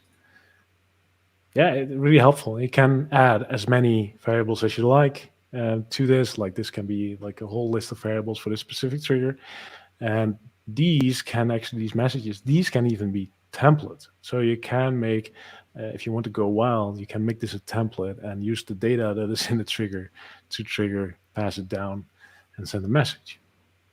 So that's pretty darn advanced and pretty cool, actually. Yeah. That is very useful. All right, that's the big we part. are to the other noteworthy changes. Finally, Yeah, but no. So I left out a couple of things. What did you leave out? What we left out, for example, is we have like if you go to like the services, like the develop tools into services, then you have this little button to call the action. If you play with that, that's actually now also like giving feedback that it's running the action, and if it succeeded or not, it will change the color of the button. Like those kind of things are everywhere in this release. It's kind of nice, but not really. Like, yeah. There are a couple of more of those examples, by the way. Anyways. That's powered by a progress button, which got the visual upgrade for our test condition. Right. That's true. I don't know. Right. No, yeah. I was just chatting with Dominique behind the scenes because Dominique doesn't use Home Assistant, so he's just like, I wanted to like involve him more, but like after the noteworthy changes, we can start talking about other things. Yeah, definitely.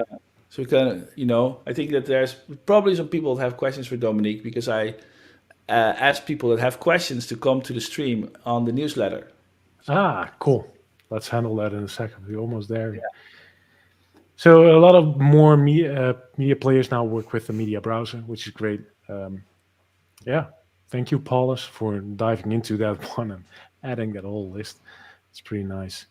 You can now change the appearance of binary sensors. We already could do that, but I believe it's now like a big list, so you can change it. Like if you're into YAML, it's the device class in that case, but you can change how binary sensor looks. We have a bunch of new icons for material design. Thank you for releasing that, by the way, guys at Material Design icons, because, well, the project, so nice. That's so nice. And they added a new switch icon that Matthias designed, I believe. That's coming in. There are quite a few home automation related new icons, I believe. Yeah, absolutely. So that looks good. Timers can now survive restarts. That's cool. Actually, if you use those timers and you restart Home Assistant, it will still like run, but you have to enable it, if I'm right. So that's cool. Android 11 support landed. A lot of people ran into that, especially if you have an NVIDIA Shield, like I have. It will now work. So that's kind of nice. This was actually kind of cool that the NVIDIA Shield team, when they launched their Android 11, they actually broke a lot of stuff all over the internet, like a lot of integrations. But they actually reached out to Home Assistant to ask if they could help. They couldn't. We just had to update on our end how ADB worked. But it was very cool that they actually reached out, because even the Shield products, some of them have been released like many years ago, right? And they're still actively supporting it. So I think that's really cool. Absolutely. Like even the old NVIDIA Shields will still have the Android updates, which is like outstanding, really. Yeah. Definitely cool. Some new second generation Shelly stuff. Forecast.solar. That's actually really cool if you have like more capacity in solar panels versus what your inverter can do. Then the forecasting in the energy dashboard could be off. What you can do now is say, hey, I got like, I don't know, 6,000 watt peak of solar modules, but my inverter only can do 5,000 watt peak. Then you can now set that, and the forecasting will be adjusted to it. It's pretty nice. Yeah. Why can't you just set your solar panels to 5,000 then? Because like it's not like that would lower the forecasting even if it doesn't hit the ceiling. Oh, right. Yeah. So the curve will be the same, but it will like hit differently, right? So it's cut off a bit. So you yeah, can it's now just set that. it's not round, And that but just will, cut like- off on the top. Yeah, Yeah, And that will hit Get it. yeah, okay. I get it. Yeah, great So feature. it is actually. And it applies to me. I didn't know. But yeah. Just a little bit. Why don't you buy a bigger inverter? In Too my case, expensive. it has.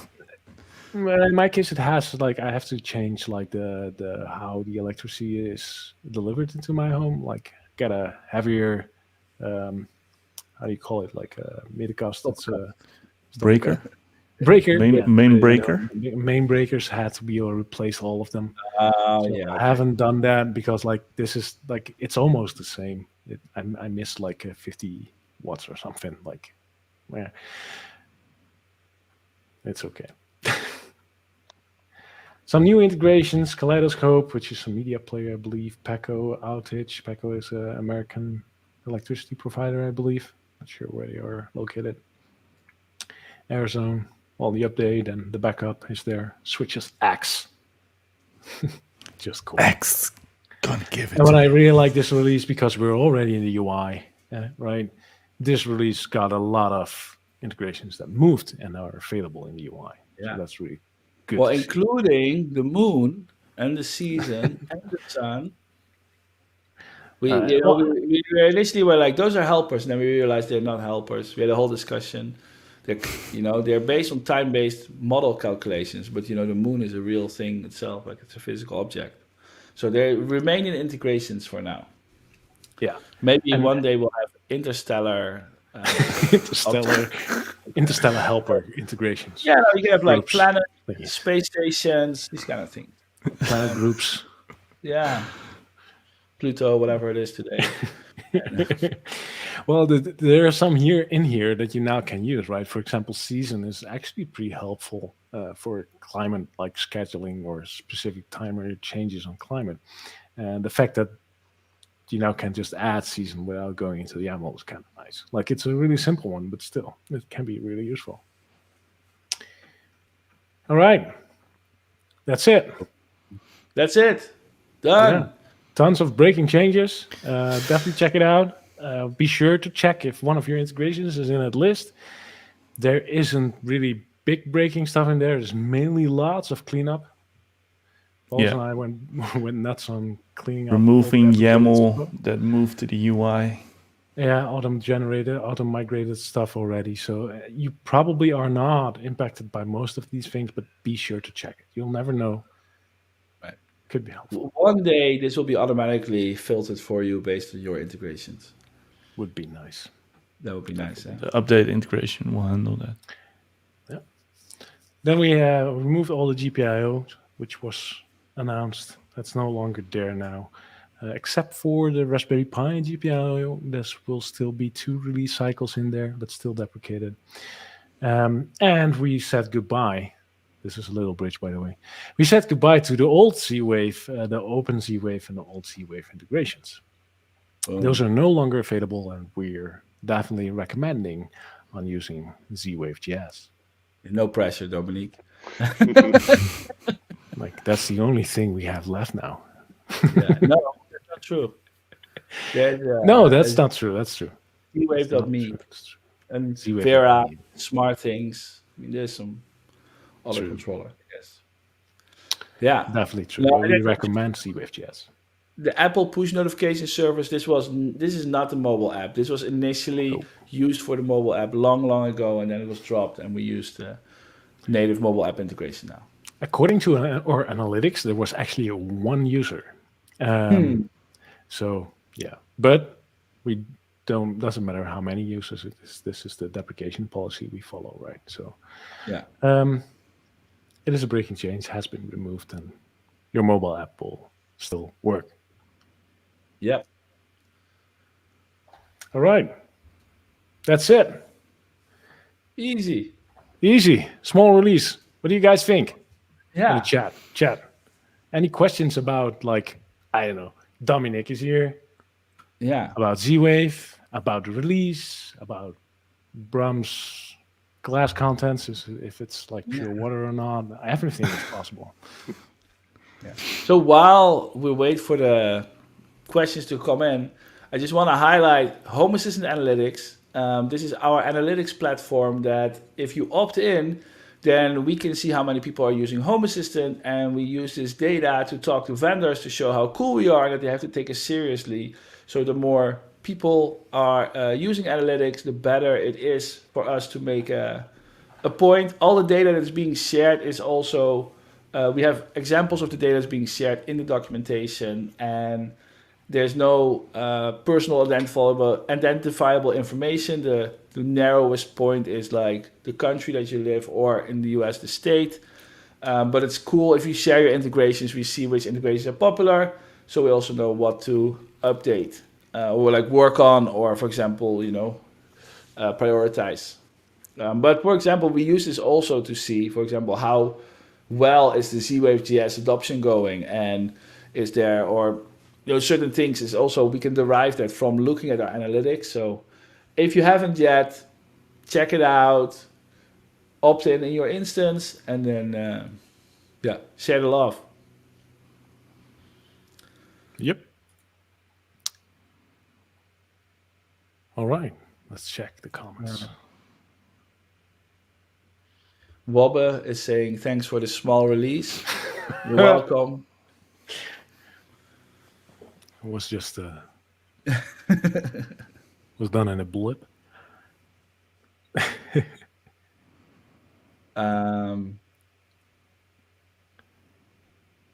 Yeah.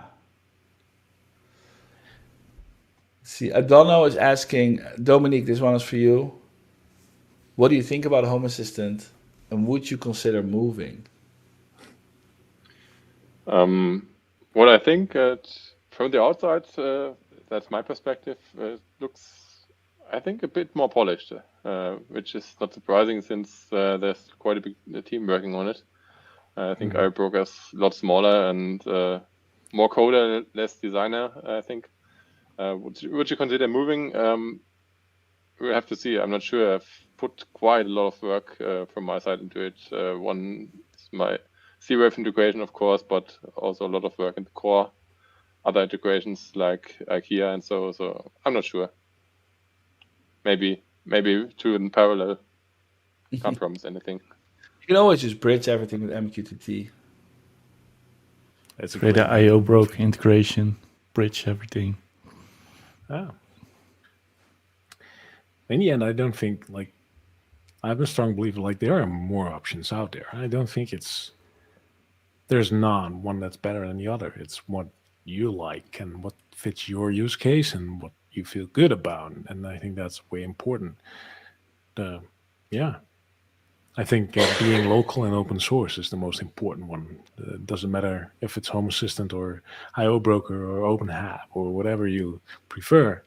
And we all rely on the same ecosystems, right? So you see a lot of sharing between those projects, which is definitely what's the best part of it.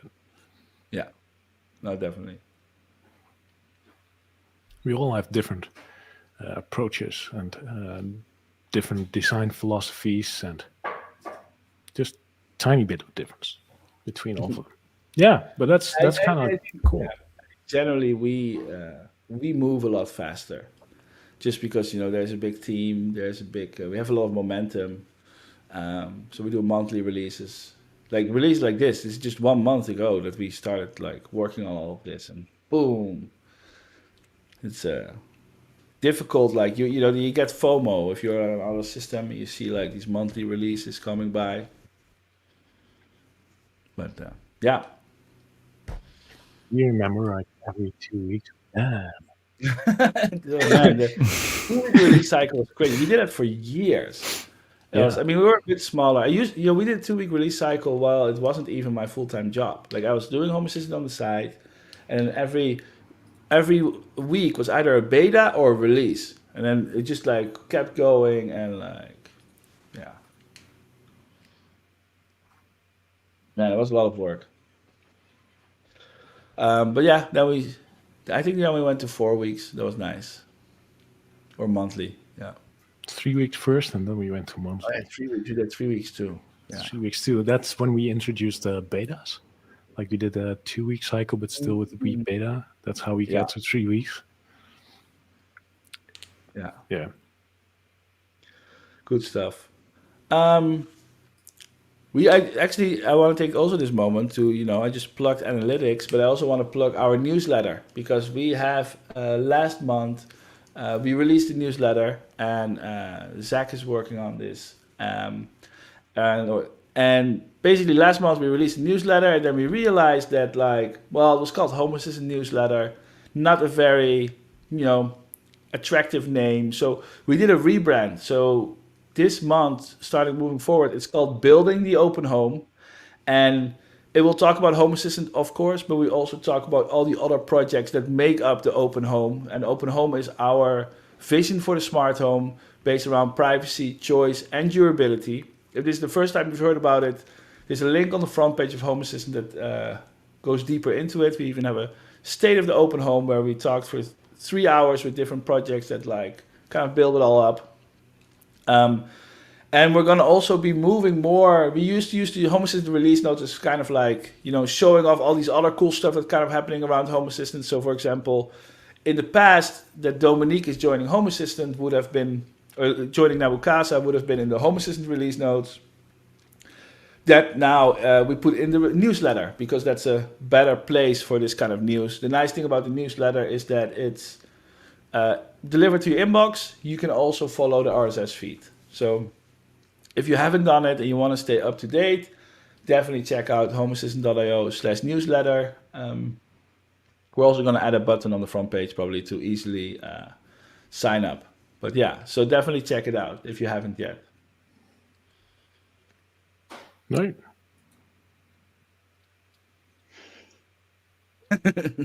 Ooh, the plan for the next release. I don't know. Depends on which 1 hour project gets up to. That's how releases are born, right? I always have this kind of these projects kind of we're kind of working on it a little bit here, a little bit there. All this stuff that came in this release, a lot of the prep work was actually done in the last release, selectors were added and this kind of stuff. So all the UI changes from previous release was actually preparation for this. So I think that, right now, we shot all our bullets, right? So we need to go this back was to a big one, right? Yeah, it was a big one. Yeah, we can't keep this level up like every release, guys. Let's be honest. That's not. Yeah. That's not. But there's definitely a lot of ideas. Like you guys, I'm sure, everybody who is watching, you have an idea of what you want in Home Assistant, right? And so do we, and so do we read from the community and the requested features on the forums, for example. They have votes, so go there and vote the stuff you like, and we look at them and we'll see what people want, right? And we not always, but we try to do the right thing, and there are just too many things we can do. So yeah, we all have a bunch of ideas and things we could do, and not sure where this release will end up, to be honest. I have no idea. Yeah, I think also a lot of times you need to what ends up happening is that we added a lot of we added the update integration. Now the next few releases, more and more and more integrations need to adopt the update integration. We need to get more helpers in the UI. We need to all that stuff needs to happen. So basically you build some foundation, and then people or integrations have to start using that foundation. Yeah. This takes time too, right? Finishing up, moving more helpers maybe to the UI. Could be a thing. We have a lot more helpers, so we could add a bunch. I've seen people asking for the person groups a lot already in the chat and in the community forums already, and on Reddit. Groups are now in the UI and cannot create person groups, so that's something I definitely want to take a look at. But there are more of these things. Person group would be kind of tricky. Would it just be home, not home? Or would you also be they're both at school, but if one is at school and one is home, what is the person group state going to be? Yeah, that's a good one. I haven't thought about that. Like It's kind of interesting. Like probably if they all have the same state, or else. And then also with nothing. zones, like if it's a person entity, so will it also count in a zone, and then you have an extra person at home? Oh yeah, because it's a group. Yeah. Yeah. That's So very really very complicated. So I'm not sure if it even will land. But like I see the questions and I understand why. That's something we should look at. I think we should look at. But yeah, I don't know. It's interesting. These are hard questions, actually, in general. Yeah, somebody's asking, what about Bluetooth speakers? Well, it's not posed as a question, but I can imagine it's a question. That's already possible. With the Home Assistant operating system, you can connect to Bluetooth and you can use it as an audio output for Spotify Connect or the VLC player to play any audio that you want, including the radios. Definitely. Yeah. We need to use the person group for proximity. Not all device targets have proximity. That's the thing. So proximity integration. Oh, that's another one, right? I need to clean up. Definitely. Yeah. I saw some questions about the month of what the heck. And first of all, is it even necessary if you already have groups? Like, whatever. No, I think that we did a month of what the heck 1.5 years ago. Basically, instead of telling people, asking people to do feature requests in the forums or having like issues for bugs, we just open the forum category and just say, dump all your IDs. You don't have to work them out very deeply. You don't have to like write your current version of what you already tried. Just say something that you think is annoying that like we should fix.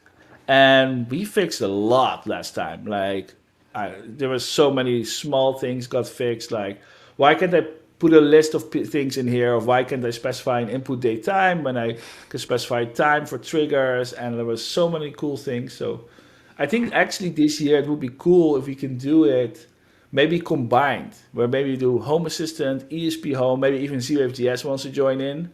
And we do like a month of what the heck of like everything that's weird, people can just dump it and then maybe somebody will fix it. The month of what the open home. Yeah. I don't know. But yeah, I really like the month of what the heck. Yeah, it was really well, but this is really exhausting. It was really timing was not that good. The timing was bad at the time. We had this killer 2-3 months where we just the Hacktoberfest came right after. Hacktoberfest, yes, it was right after that one. Yeah. No. But yeah, I still think that like that concept, we should repeat that. I do believe that we can fix a lot of like small stuff that is easily hidden away now. So yeah, getting the community to empower, like help fixing the little. Why the hell is this? But yeah, definitely good thing. Would Frank get back to a live stream be considered? And what the heck? Yes, definitely. I would love to do that, by the way. I keep saying that. I should just do it. Definitely. Just tinkering in my own home or something. So, Dominique. Yeah. What are the latest gadgets that you got?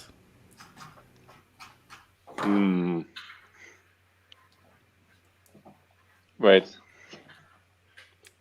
You recognize this? Oh yeah, definitely. What's that? Tell us.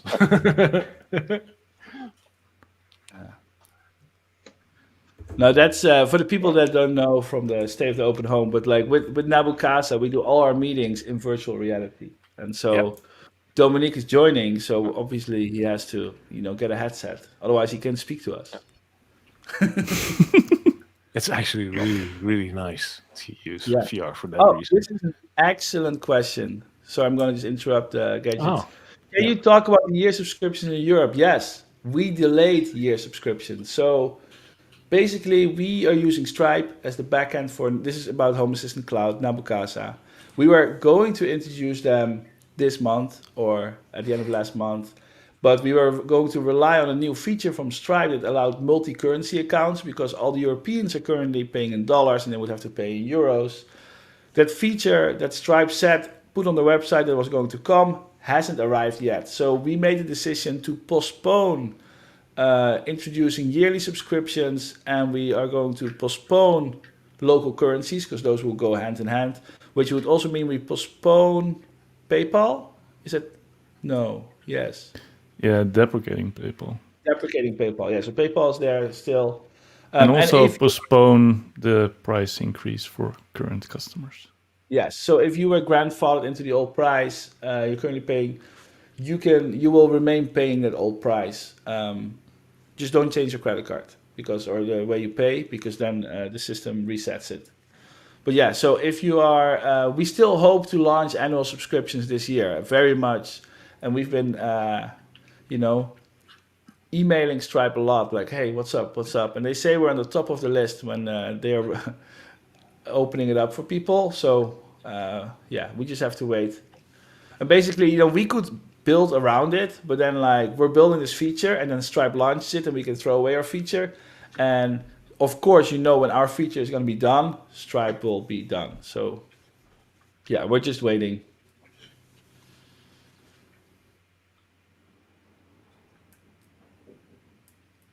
Yeah. I actually, so people are asking, I cannot pay with PayPal. Yeah, in the future, you'll be able to pay for Home Assistant Cloud with Stripe. Stripe is not just credit cards. They also do Google Pay, Apple Pay, but they also work with local payment options. So, for example, in Holland, it will be Ideal payments and other kind of localized payment options that are then also in your local currency. So that would be great. Yep. Did you get a new gadget, by the way, Paulus? I have my whole subject. My whole desk is full of new gadgets. Really? No, my cool one is I just bought it, but I have to still do it. This is it's for wireless power energy, and then I have all these wireless LEDs. So when you hold this close, the LED will go light up, and so these That's are cool. Yeah. And then so you do a battery, and then you elevate it, and then it's wireless, spinning, levitating light. I basically just want to put it in 3D printed stuff. Oh. Right. So you pause your print, you put eyes in it, right? And then later you can go around this and then it will highlight it. I've been printing a lot. Paulus has discovered the world of 3D printing, by the way, just to subtitle this a little bit. So I just got a 3D printer a month ago or something. So no, I just printed this dragon. It's really cool. It's and then actually it's really just done, right? I was sitting in plastic fumes for this call, but it has it's completely flexible because it's an articulate dragon. So yeah, it's really it's cool. It's a really big one. My son Storm is that's not a dragon, that's a crocodile. Yeah. So, but it's big, so it's cool. Yeah. So that was my new gadget. So I'm gonna put this the LEDs in my in the dragon or something maybe. I don't know. I have to think about this. His eyes glowing red. Yeah, I also got these buttons. I just that's my problem. When I go on Adafruit, I just see all this fun stuff and then I just buy it. So I have two of these buttons that will light up themselves. And then you can, I'll hook them up to ESP Home and I 3D print a box for it because, hey, I can, or I should be able to. And then I have a box with two buttons. So, yeah.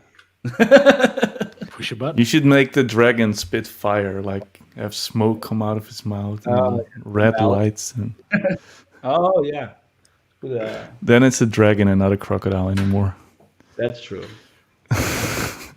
Good luck. Yeah. No, but this is it's fun stuff. I just been these are all my desks, so I still need to do something with it. But the dragon I did, yeah. For me, it's mainly Z-Wave this month. I replaced my old Z-Wave stuff with the 700 series, like a new Z-Wave stick, and I got one of those like multi-sensors. I always looked at those, but never like it was like I'm not sure how does this compare to example like those Aquaras. I got those cheap Aquara sensors from Xiaomi. So I got one of these like to test and play with. That's the old one. That's the 5, right?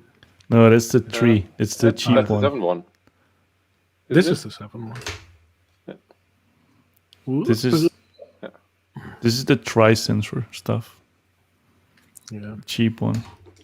This is the new 7 one. What's the pairing, by the way, Dominic? The pairing of this thing was phenomenal. Like, scan it with my Home Assistant app, and it Did you just do shows Smart up. This one So has you did it. Smart Start? Smart Start. Yeah, Yeah. I did a that's cool. Smart Start with this one. That is phenomenal.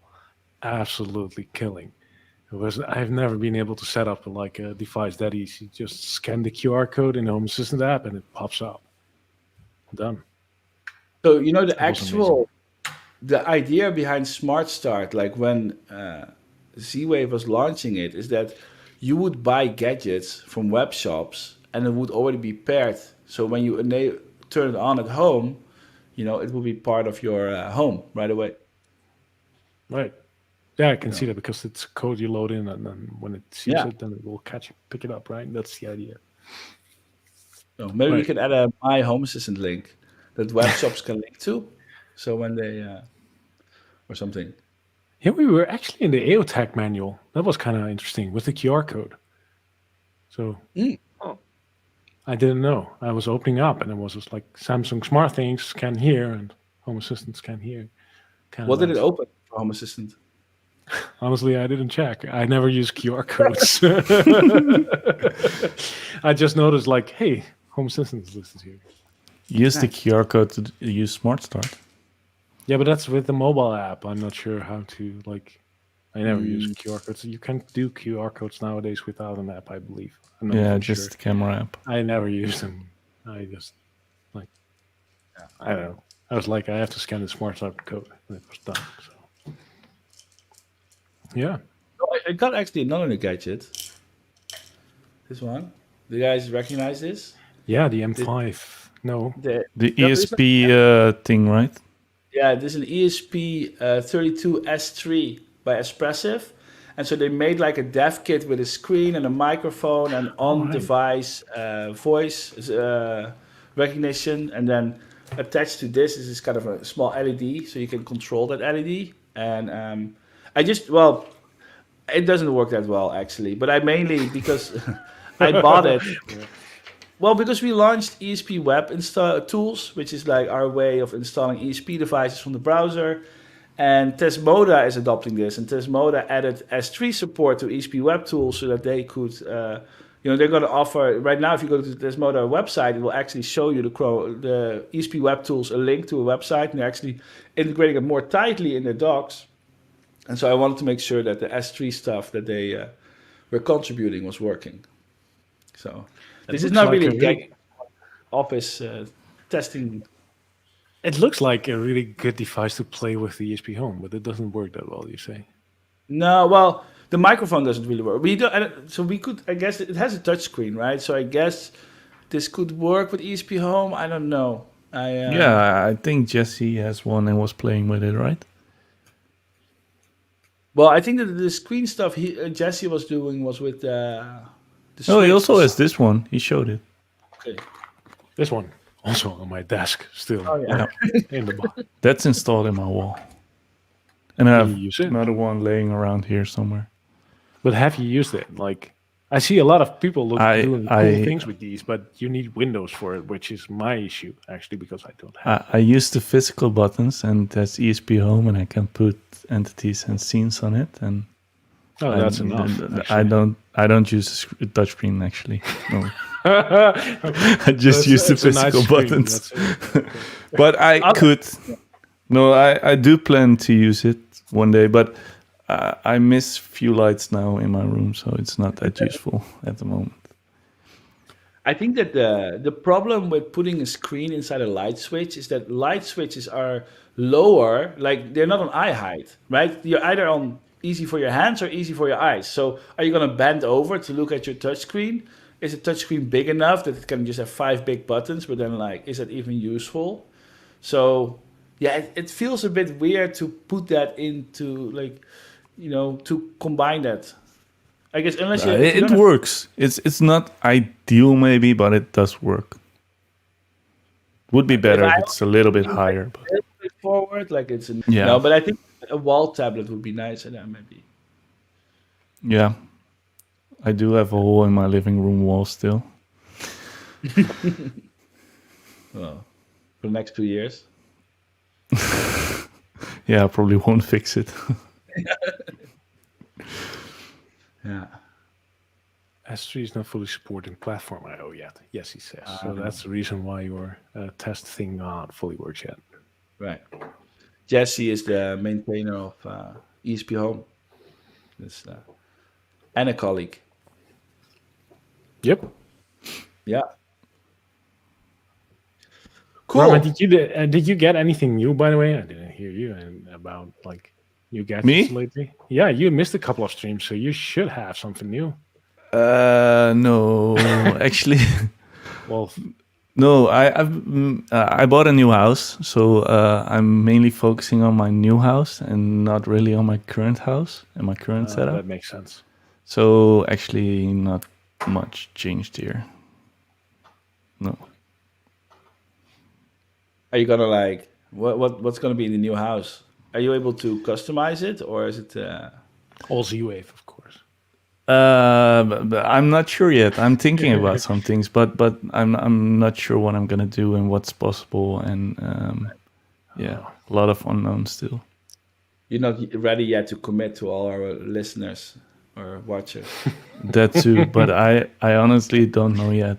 No, there's not much I can do during the build. It's just a project with 90 houses or something that you can't really customize anything. So yeah, I can just think about what I can change and what I can do afterwards and implement. Right. And yeah, but yeah, it's a lot of choices you have to make during the build still, and it's postponed till later. Yeah. All right. All right, cool. Should we wrap it up? Because we have been going way over, actually. We normally only 2 hours, but this time, by the time we went through Home Assistant, it was already 1 hour, 45 minutes, which is kind of insane. This release was crazy. I love it. Yes. Thanks, everybody, for watching. If you haven't done it, make sure to like and subscribe down there so you keep track of all our latest videos. On YouTube. If you're on Facebook, just follow the page or actually go to YouTube, because we're going to post more videos on YouTube. Zach is working on that. Yeah, I hope everybody loved the release. Make sure if you have issues, actually report them on GitHub, not in the comments on the blog post. Nobody reads that stuff. Well, we do, but we're not looking for issues there. So, yeah, I hope everybody has a great rest of the week. And enjoy the release this month. Yes. Make something cool in the UI and share your experiences. All right. Bye-bye.